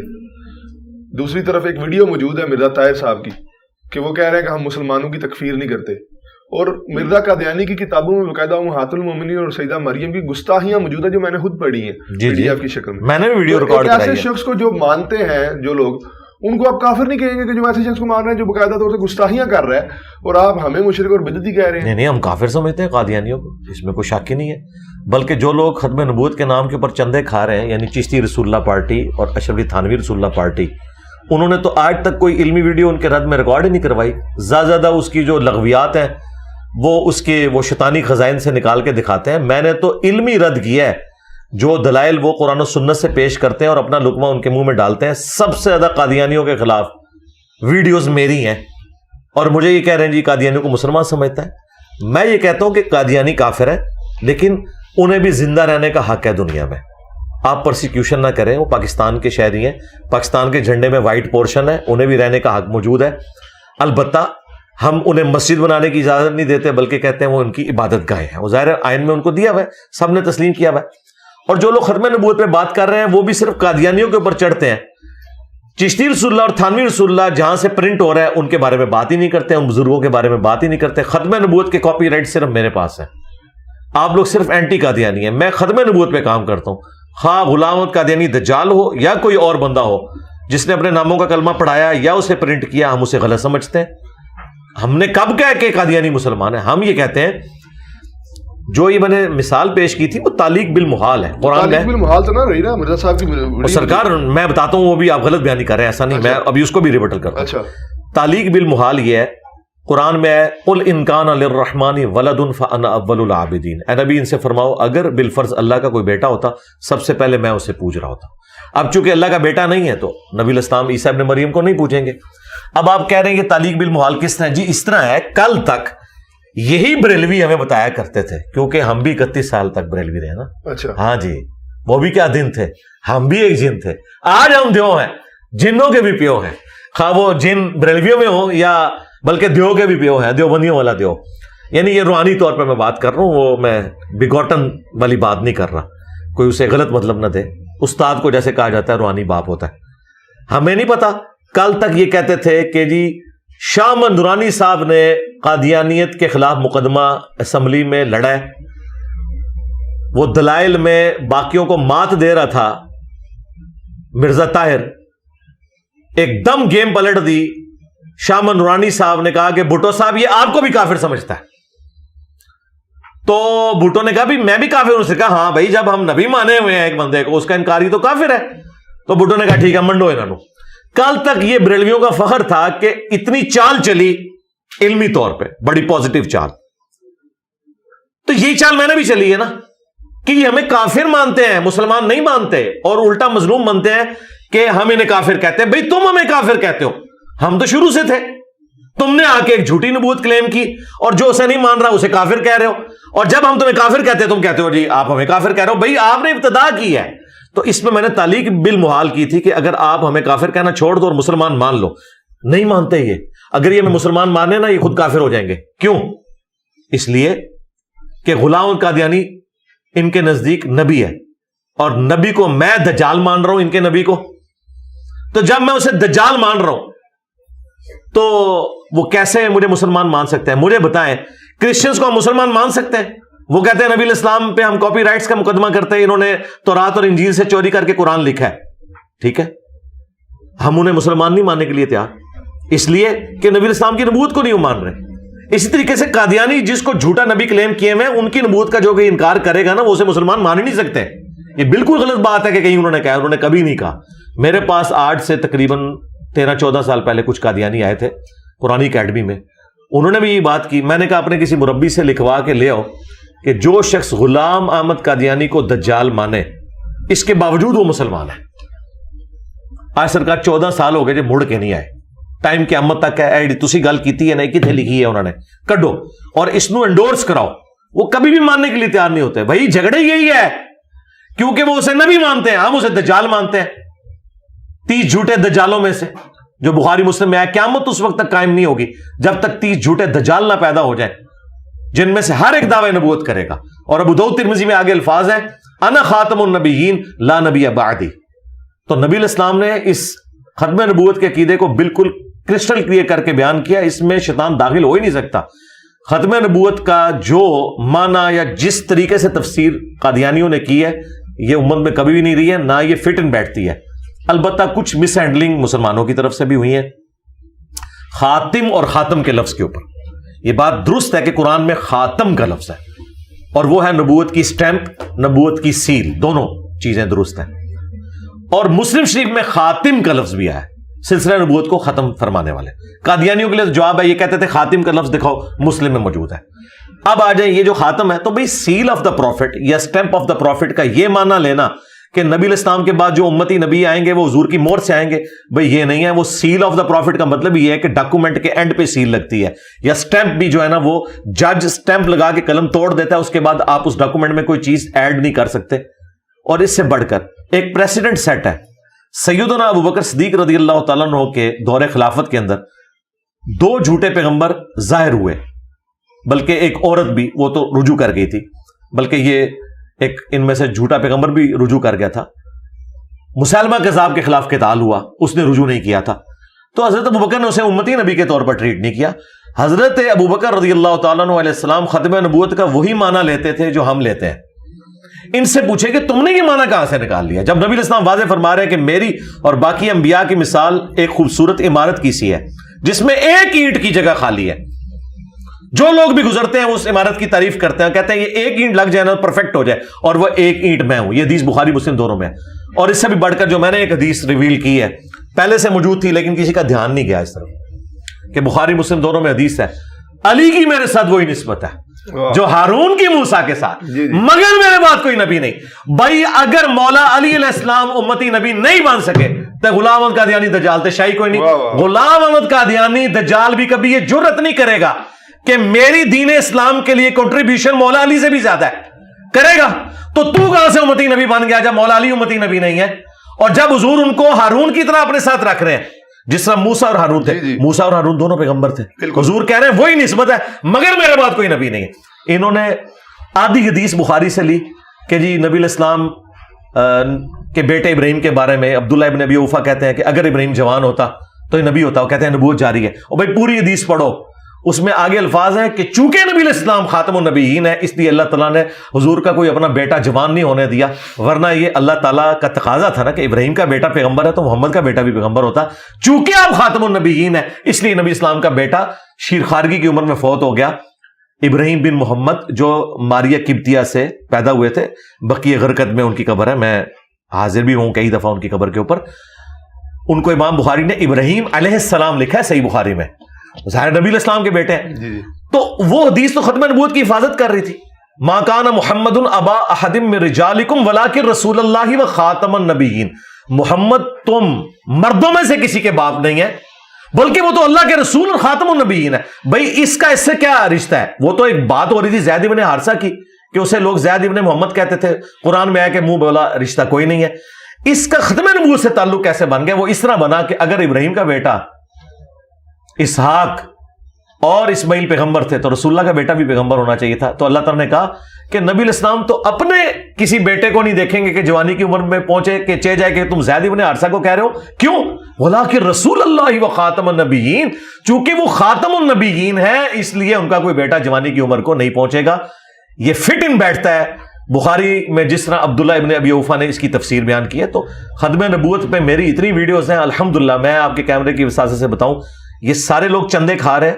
عالمی مجلس ختم نبوت کیونکہ وہ تھانوی رسول اللہ پہ نہیں بولتی, یہاں پہ طریق لبیک چشتی رسول اللہ پہ نہیں بولتی, نہ دیوبندی نہ بریلوی, دونوں میں نے جماعتوں کے نام لے لیے. ہماری دعوت سے الحمدللہ درجنوں قادیانیوں نے اسلام قبول کیا. صرف میں نے چندہ نہیں اکٹھا کرنا ہوتا اور نہ کوئی پبلسٹی کرنا چاہتا ہوں, ورنہ میں بھی کیمرے میں لا کے یہ کرتا. مجھے کسی سے کوئی انڈورس کروانے کی ضرورت نہیں ہے. سب سے پریکٹیکل ثبوت یہ ہے کہ مجھے بتائیں خادم رضوی کی ایک ویڈیو جس میں اس نے علمی رد کیا ہو قادیانیوں کا. اسی طریقے سے سعد رضوی کی ایک ویڈیو, یہ صرف دھرنے دینے کے لیے, علمی رد کوئی نہیں انہوں نے کرنا. علمی رد تو میں کر رہا ہوں, اور الٹا میرے نام میں مرزا ہے تو انہوں نے مجھے قادیانی کہا. تو پھر میں نے دیکھے ان کی منجی ٹھوکی ہے چشتی رسول اللہ نکال کے، اب ان کی چیخیں نکل رہی ہیں. چشتی رسول اللہ کا ہمارا بنیادی عقیدہ کہتے ہیں. میں جی بنیادی عقیدہ. پیر کا گھرانے میں پیدا ہوا ہوں، چشتیوں سے بھی ملا ہوں ہمیشہ. بچپن سے میں 12 سال کا تھا جب گدی پہ بیٹھا، تو میں نے کبھی آپ کے منہ سے سنا، میں نے کبھی کسی کے منہ سے نہیں سنا. اچھا میرے سننے کے بعد جب آپ نے پوچھا ان سے جا کے کہ چشتی رسول اللہ کے حق میں تم لوگوں نے مناظرے کیوں کیے تھے، تو انہوں نے کیا جواب دیا؟ آپ کا وہ چھوٹو مولوی جو لاہور والا ہے وہ تو سبحان اللہ پڑھ رہا ہے چشتی رسول اللہ کے دفاع میں. تو آپ کو اگر نہیں پتا چلا یار، آپ کو تو یہ بھی نہیں پتا تھا کہ عبد القادر جیلانی رفع الیدین کرتے تھے. ہم نے بتایا کہ بخاری مسلم میں بھی رفع الیدین کے ساتھ نماز کا طریقہ ہے. اور اس سے بڑی بات چلے چھوڑ دیں، آپ کو یہ پتا تھا کہ قادیانی رفع الیدین نہیں کرتے؟ آپ کو بتایا گیا تھا قادیانی جو ہے وہابیوں والی نماز پڑھتے ہیں. میں نے تو یہ بھی پول کھول دیا کہ قادیانی تو انفی ہیں، قادیانی بغیر رفع الیدین کے نماز پڑھتے ہیں. جو رفع الیدین شروع کرے وہ قادیانی ہو ہی نہیں سکتا. تمہاری نماز قادیانی والی نماز ہے، ہماری نماز بخاری مسلم میں جو موجود ہے نبی الاسلام کے طریقے کے اوپر ہے. تو انہوں نے دسیا گیا تو میرا کیا قصور ہے بھائی؟ چشتی اچھا چلو چشتی رسول چھوڑو، تانوی رسول اللہ کا دفاع تو کرتے ہیں نا دیوبندی؟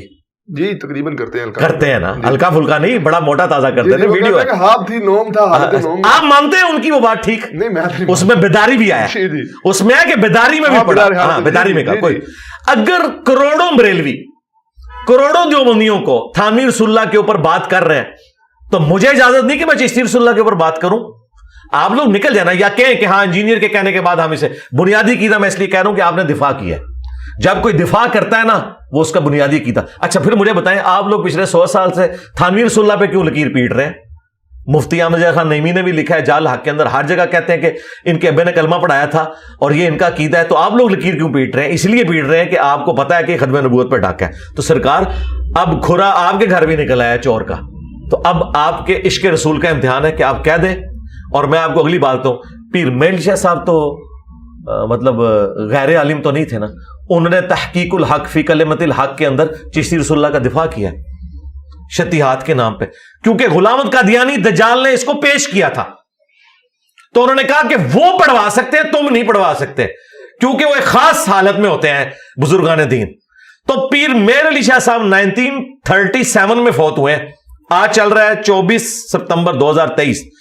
1937 تک تو پیر میل شاہ صاحب بھی مان رہے ہیں کہ کتابیں چینج نہیں ہوئی ہیں. یہ میرے بعد کیسے کتاب چینج ہو گئی ہے؟